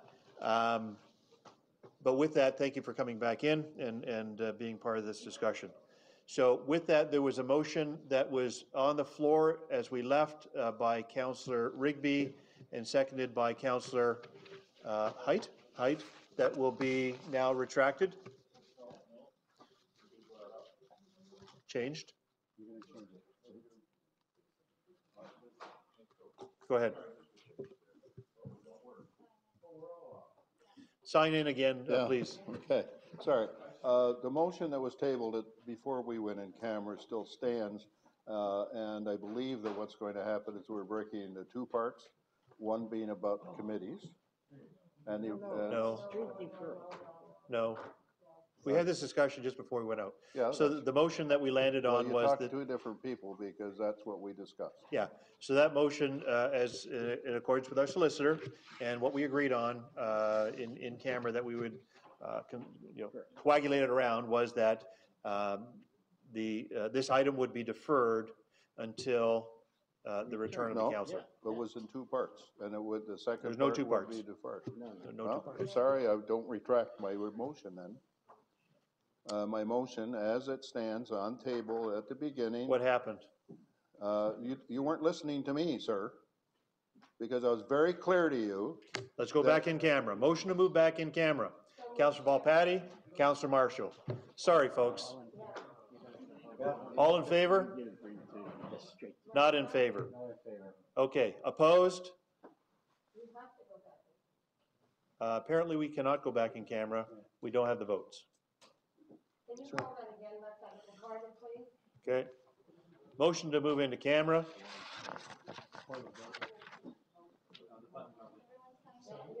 Is everybody signed in? Make sure you're signed in. April, Yeah, I'm Jeffs. signed in and won't move. I did. You can't vote yet. Yeah. Sign in? Sign in? Yep. Okay. The vote is open. What are we voting for? Back in the camera. We're voting on going in camera.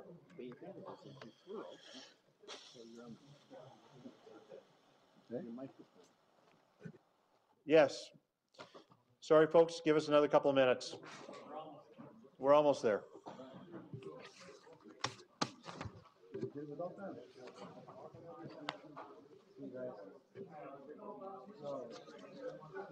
Yeah, bring some back.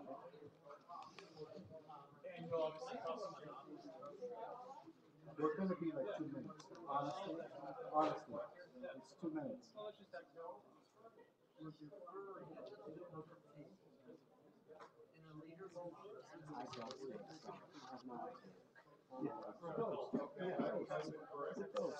I know. Okay, have we got it right? You want to repeat it, Councillor Height? Right.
for a motion. Oh, The withdrawal? vote on the withdrawal? Yeah. All those in favor? Opposed, if any? It carries. Thank you. Councillor Height? The motion for CLC 119-2017 regarding the report on the Code of Conduct complaint IC 10-0817 regarding Councillor Andy Petrowski to defer the issue until his return. Correct. Okay. Seconded by Councillor Volpatti. We've had a significant amount of discussion around it. It is a deferral. No more debate is required. I'll call the question. I'll go ahead and use the buttons and call it a recorded vote. Whenever you're ready.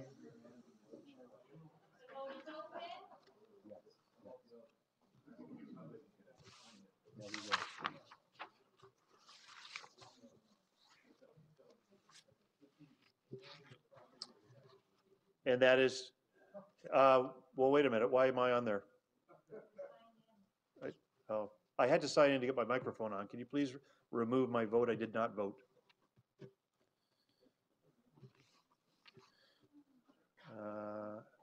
And is Tony signed in? Okay, you helped him? Oh my gosh. You said it in public. Okay. The vote carries, and for the gallery's benefit, what this means is that we will deal with this once Councillor Petrowski returns. Okay? Clear? Not really, no. But I just wanted to make sure the understanding was clear of the position of council. You may want to add that give us legal advice. Ms. Bateman, clerk is reminding me that it's our decision to do so is based on our legal advice that we received tonight in camera. Our decision tonight was based on our legal advice that we received tonight in camera.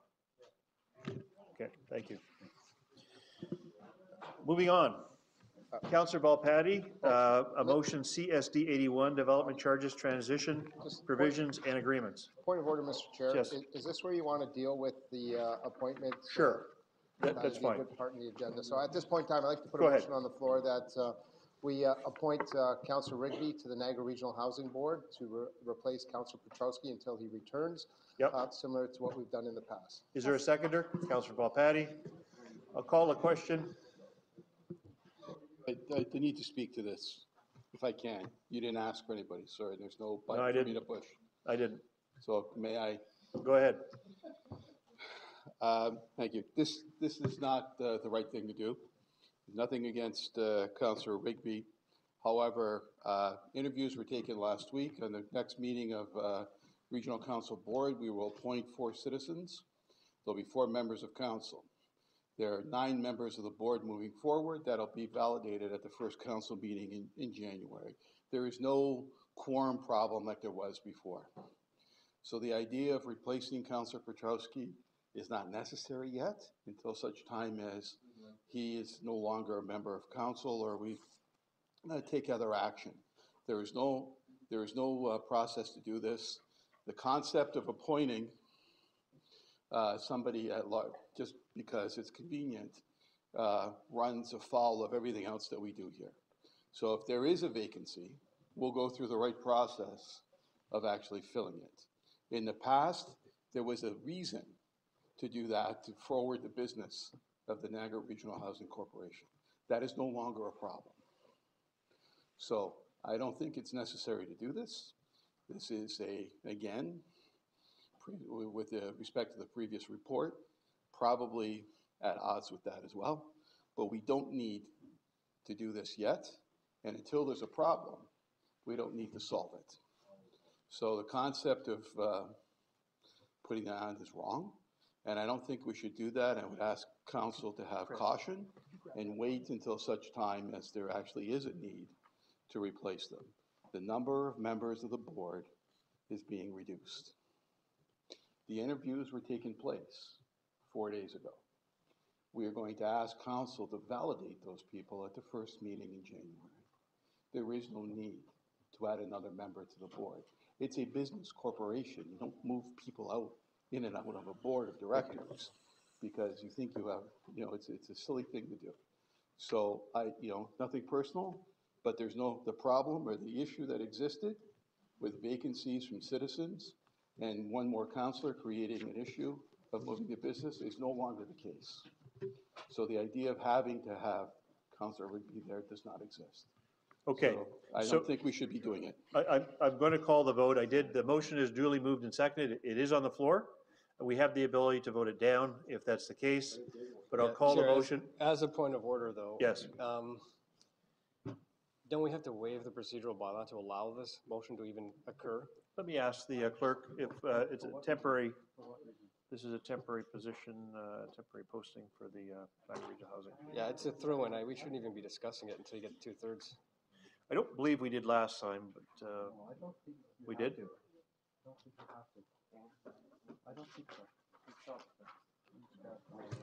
I think actually looking at a procedural bylaw would be helpful.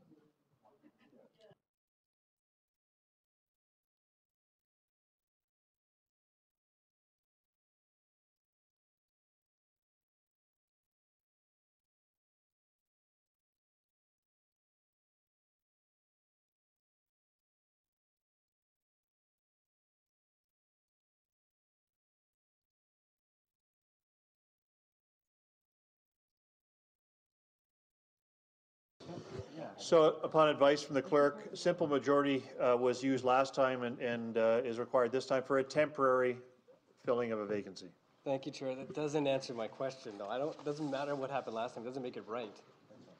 If it's 2/3, it's 2/3. I just want to validate what the procedural bylaw says. Mr. Chair, if I might. We should probably do one at a time. But this issue was added to the agenda, if that's the councillor's concern at the beginning of the meeting. No, that wasn't his concern. The concern was our appointment process. You may have a valid point here, but just trying to get this running smoothly.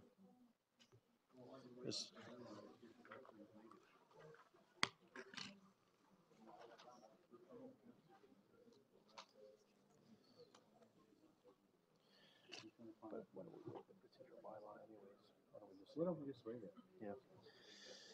Yeah. Councillor Barrick, you are correct. Just because we did it last time doesn't mean it's right this time. To validate the position to guarantee that we are correct, why don't we waive the procedural bylaw, which does require 2/3. I think there's enough will of council to want to do that. So why don't we move to waive the procedural bylaw first and then continue with the motion that's before us. Thank you, Chair. So to waive the procedural bylaw, in order to, 2/3 is required, I'll use the buttons. Please go ahead and open them when you're ready.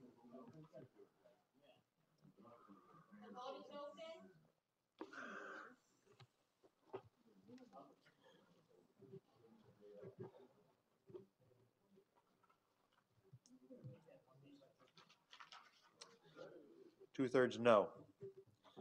Unfortunately, we did not achieve the 2/3. Let me just make sure that we've got everybody that's signed in properly.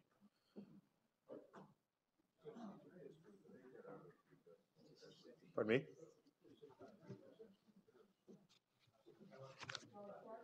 You were not signed in? What was your vote? Your vote is no. So further confirms that we did. Councillor, we did not achieve the 2/3 to waive the bylaw. Clerk's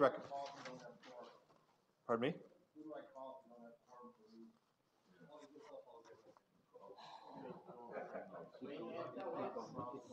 Okay. Sorry, Councillor, Councillor D'Angela, I know that you and I had talked before the meeting tonight, and I apologize for not being able to complete the initiative that I started. Councillor Volpatti, please.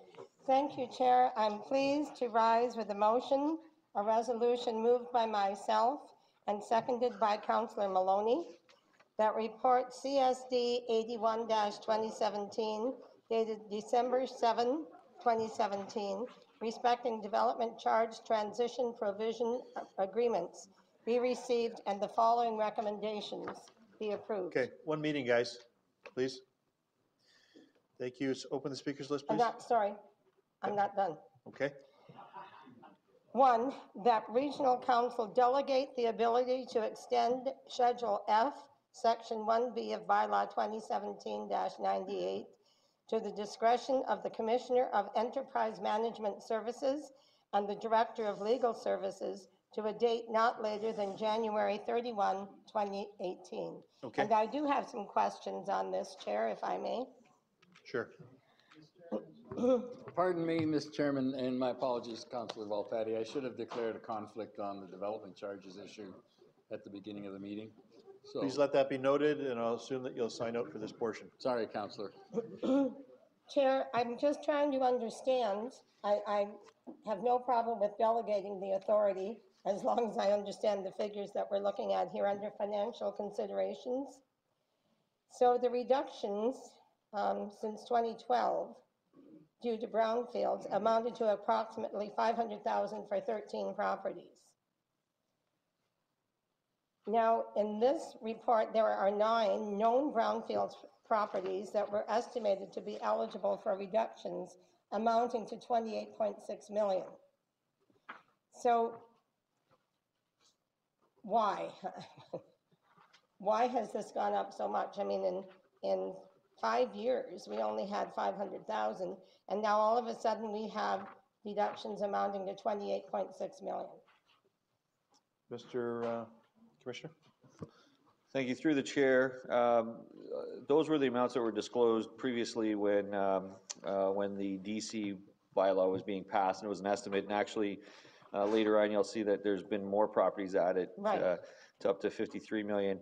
That was frankly one of the reasons why we requested the change in the way the bylaw was structured, was because, as Commissioner Mustache says, it's a new normal here. There's greater intensity in these developments. There's a lot more units being put on a per acre basis, and the amount for the DC, if you're just giving away 50% of the DCs, no matter what the brownfield cost is, they can become very large numbers. So that is the estimate for what are the agreements that are to be grandfathered under the old DC bylaw. Is that bylaw has been approved, and all we're really asking for is the ability to extend the timeline to get the final agreements completed. Right. So what impact does this have on our budget, through you, Chair? Mr. Sayre? Well, if all the brownfield credits are claimed as as perceived at this point in time, but the future may change because it's based upon a building permit basis.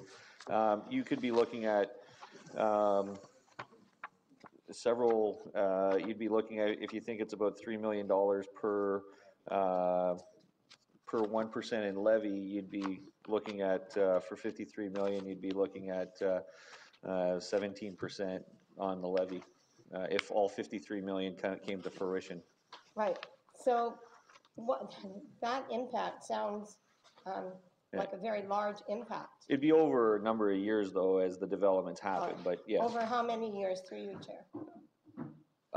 It is, the agreements are for those developments, and it would be for those whole developments. So it could be over 15 years by the time they're all built out. Thank you.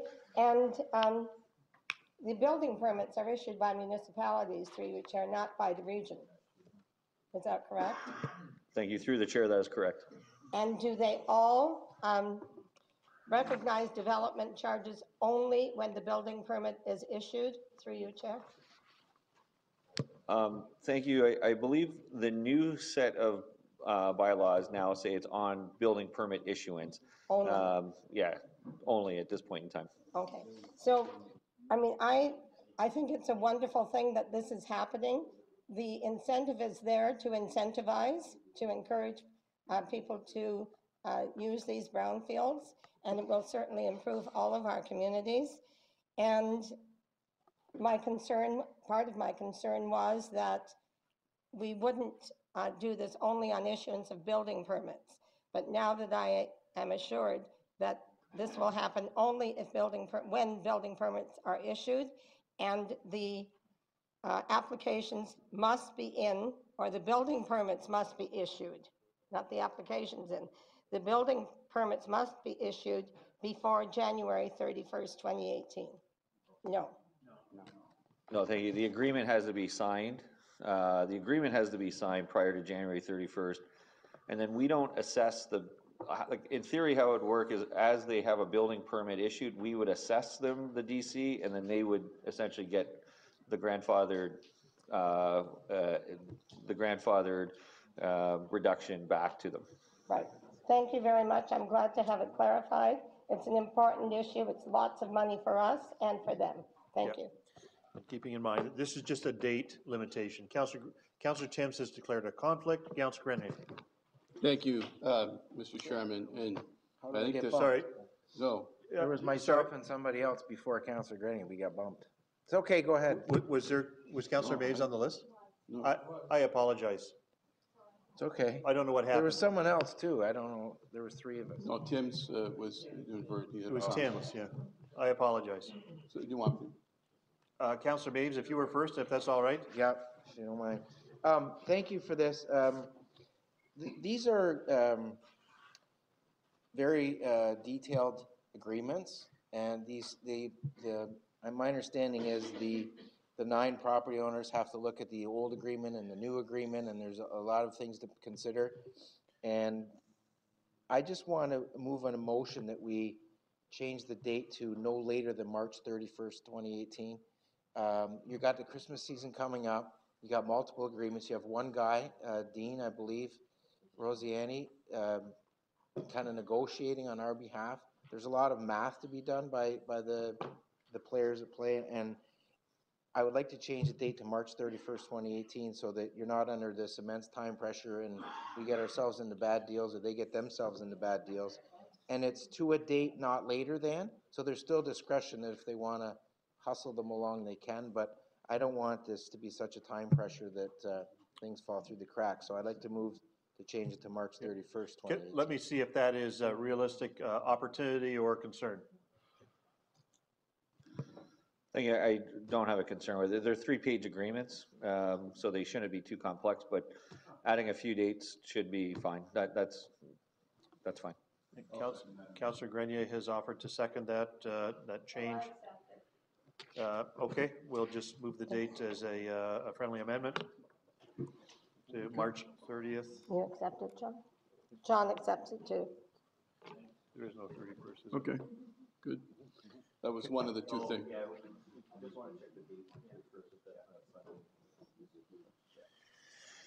It says no later than, so it doesn't. Can we make it March 30th so that it's Friday. Sure. Make it, March 30th, yeah. yeah, make it a Friday. Yeah. Thank you. Okay. Okay, Councillor Grenier?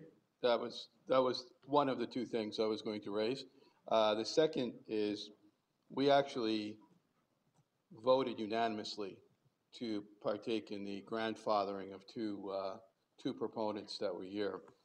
And I want to make sure that we say out loud that what we promised those two developers or proponents is going to be reflected in what we pass here today. That yeah, this is just a date change, right? That's a date, not the date, the whole report. I'm talking no, this about is just a date change. That's all. That's what the report is, a date change. No, it's not. The Yes, report it is is. accepting. Just a date change. Okay. From December 31st originally. Yes. And now we're going to March. Right. And I want to make sure now, extending that we're on track to make these agreements during the DC bylaw, they came back again to suggest that there was a problem. So I want to make sure that we're on track to be providing that within the context of this. I think it's perfectly within that one of the commissioners can respond to that inquiry that I've made. All right. One of them going to answer? Yep. Sure, through the chair. The agreement, the details of the agreements are all set out in Schedule F of the bylaw, and really what this does is allows that agreement that is outlined and how the transition has to work in Schedule F to be put to paper for each individual situation and signed off. So the bylaw that's passed is very clear on what is grandfathered in, and we're just entering into the contracts. And Councillor Mays is right, there are some calculations, but a lot of those calculations, because these developments have progressed, they kind of know the calculations. So it is a matter of checking. So we will execute as the bylaw states. Okay. Seeing no more speakers, I'll call the question. All those in favor? Opposed, if any? And that carries. Thank you. I'll turn to Councillor Barrick for CLC 123, 2017.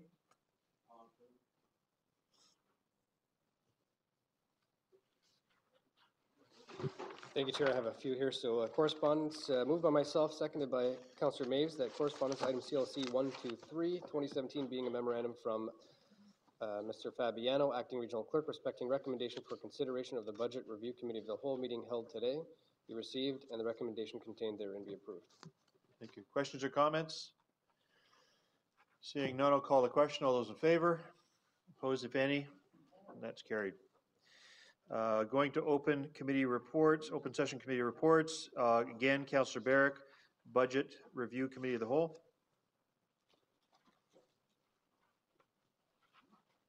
For Thursday, November 23rd.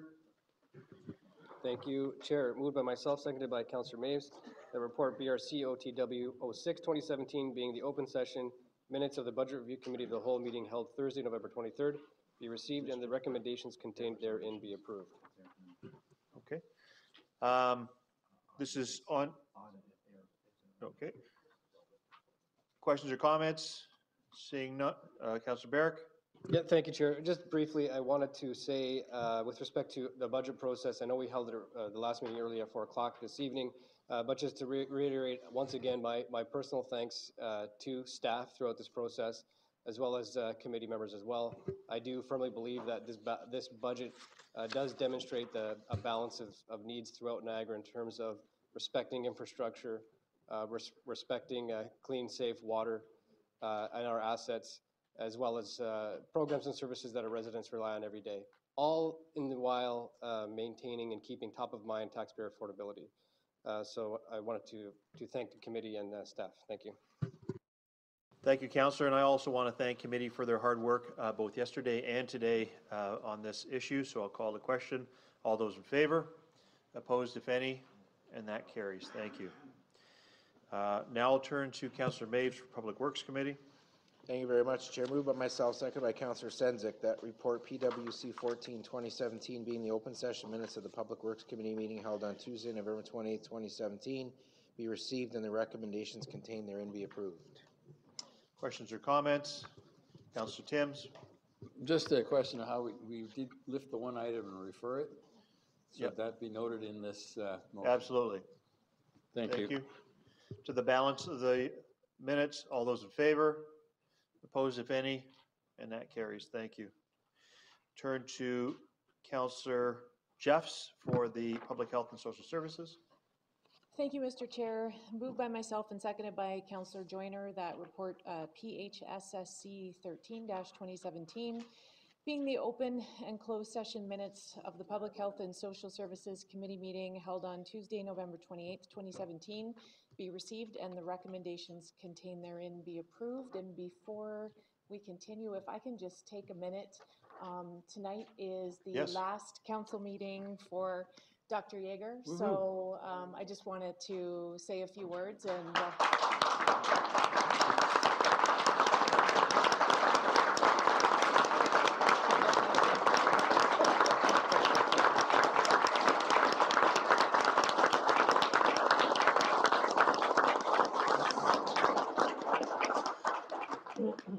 well, I'll let you say a few words then.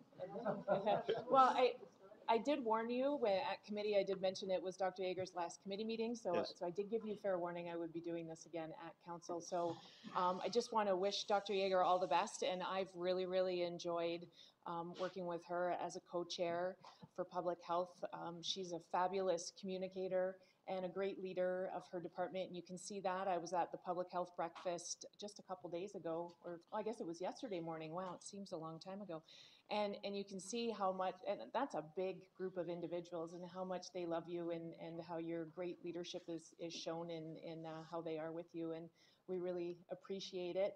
And I know Dr. Yeager and I have dealt with some sensitive issues in the time that I've been mayor, and I've really appreciated your collaboration on that. And you've come out to the township a couple times, and you're always there when we need you. So thank you so much. And I know on behalf of all the members here, I wish you the best for your retirement. I have a feeling you're not really going to be retiring. You're going to be pretty busy. You strike me as that type, but I want to say how much your mentorship and leadership, it's really had an impact on me as a community leader. And thank you so much. And I really appreciate the time that I've had to spend with you. So I wish you all the best. So if we give her another round of applause.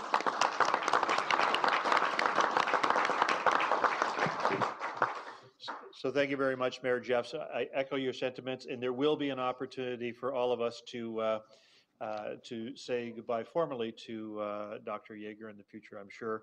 I too have appreciated your leadership and your mentorship with me along the way in the 3 years that I've been sitting here as chair. So thank you from me. All those in favor? Oh, sorry, Councillor Sendzik. Yes. Through the chair. There is an update on the opioid update, and there's a funding allocation. Yes. And whether or not to bring this under new business or this, I just would rather address it here.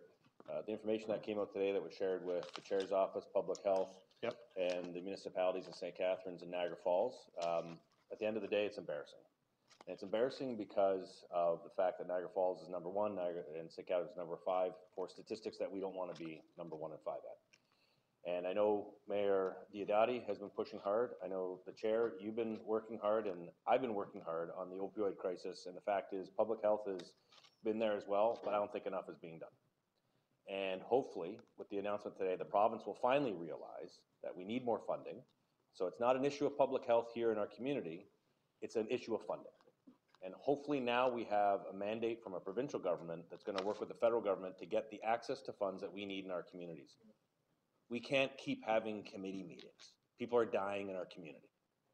And so we need to make sure that this council takes this seriously, because this is our brothers and sisters, this is our mom and dads, this is not a stigmatized individual that we think is in a space that we don't know about. These are people living on our streets. And now when I say living on our streets, I'm not talking about living on the street. They're living in houses in our neighborhoods, and they're dying of overdoses. So please, I'm imploring you as councillors, we've got to do more with public health. We've got to ensure that the funding, and Mr. Chair, if I can ask, this needs to be a priority in 2018. And so I just leave with that, and anyways, it's too emotional sometimes to talk about, because we've been trying to fight for this, and it's only now getting recognized by the province. It's long overdue. Thank you. Even though it's your last meeting, would you care to weigh in? Through you, Mr. Chair, I think there are a number of aspects to what Mayor Sendzik has raised. We were informed this morning at 8:30 of an embargoed report which became public at 1 o'clock this afternoon. What was published in that report was really in 3 sections. One was a report from the provincial coroner reporting deaths in Ontario, a 3-month period ending June 30th or July 1, not quite clear, showing a marked increase over the same period in the 2016. This was not new to us. It is not new to this council. And I will say that I think this council already takes this problem very, very seriously and has taken many very positive steps in supporting the work, making direct statements to residents. And I have actually great confidence in the degree to which council recognizes the importance of this issue and steps that have been taken.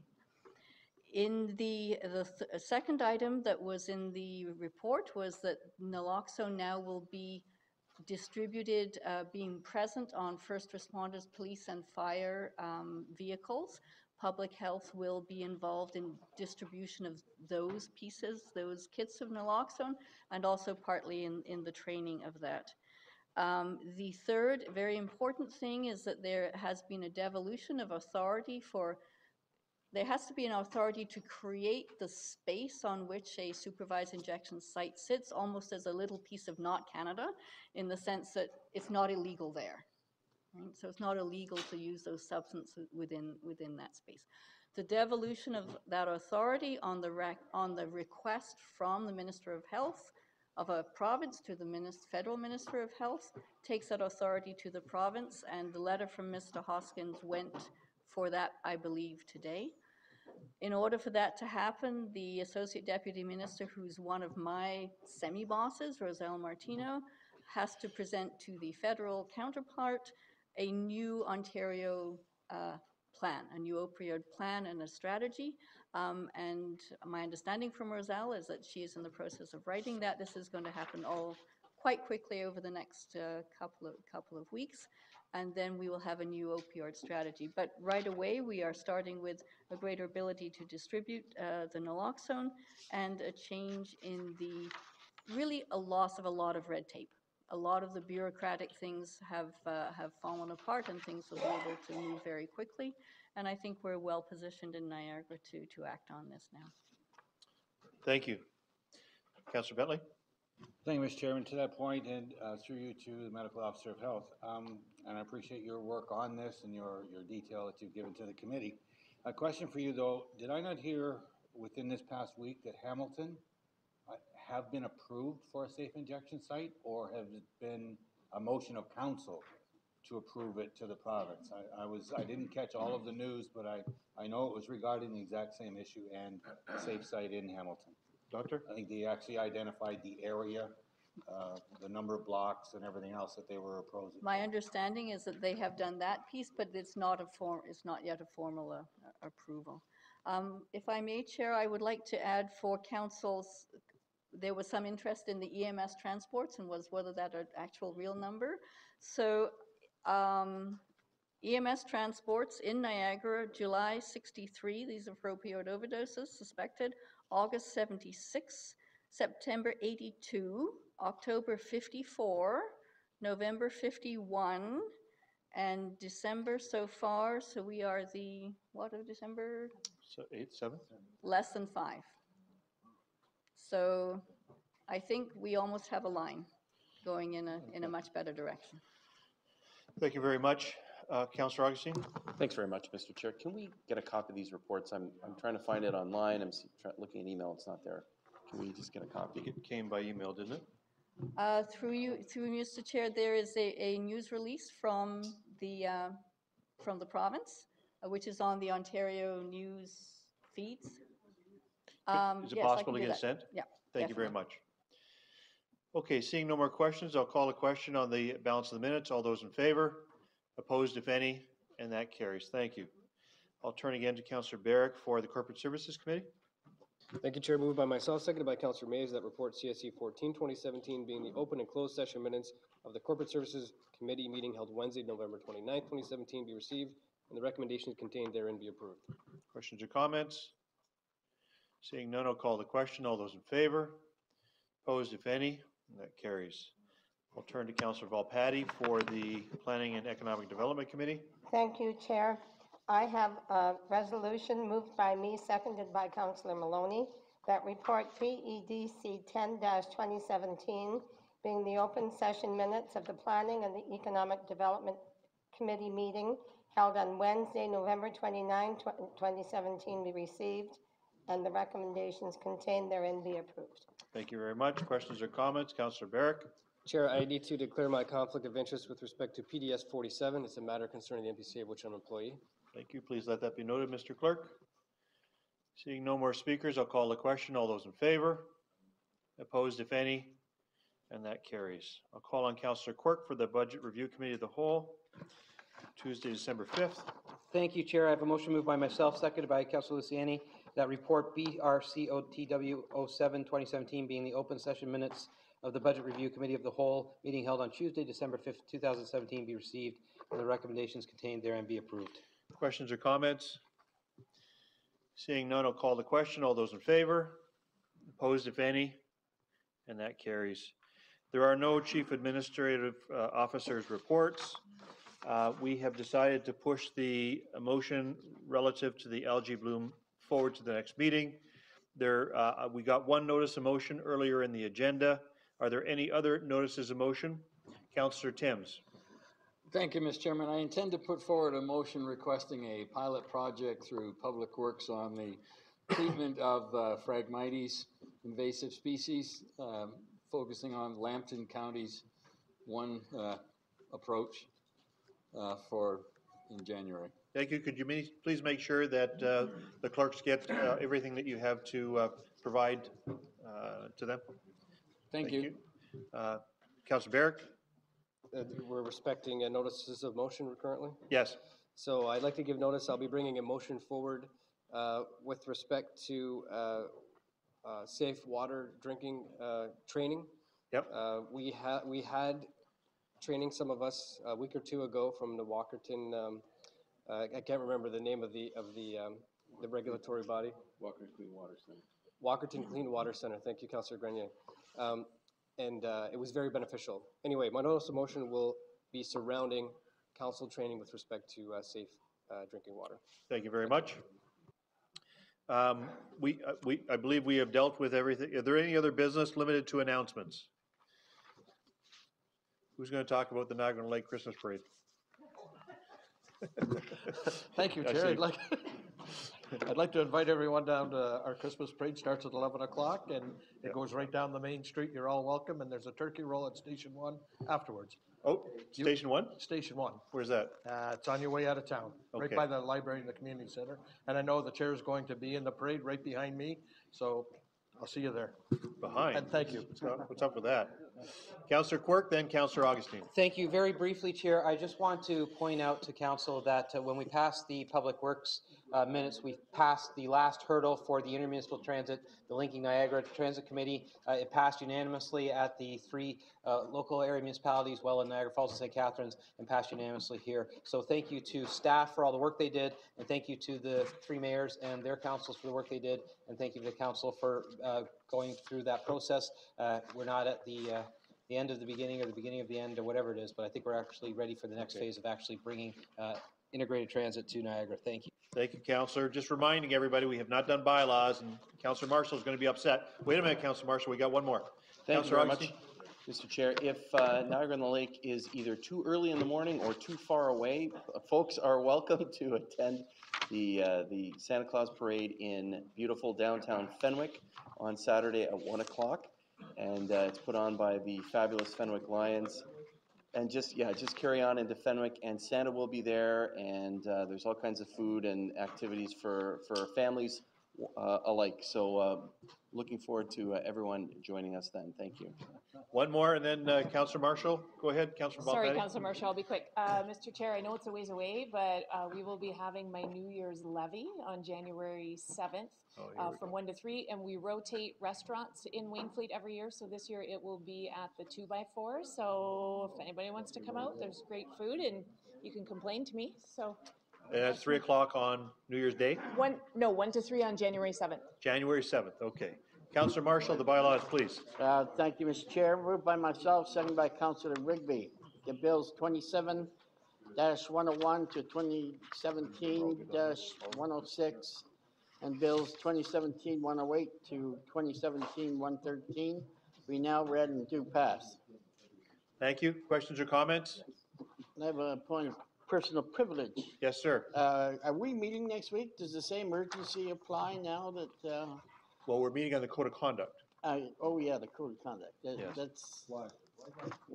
Yeah, Because- I've heard some concerns, and I just wanted to. Okay, so let's get through the bylaws. All those in favor? Thank you. Oppose if any? And that's carried. Thank you. Yes, we were, as I said in my remarks, we are meeting next week. It's on the code of conduct. It has returned from the IC. As we always do when something comes back from the IC, we want to see it. So we're going to be looking at it and hopefully approving it on the 14th? 14th, yeah. Okay, this meeting is now adjourned.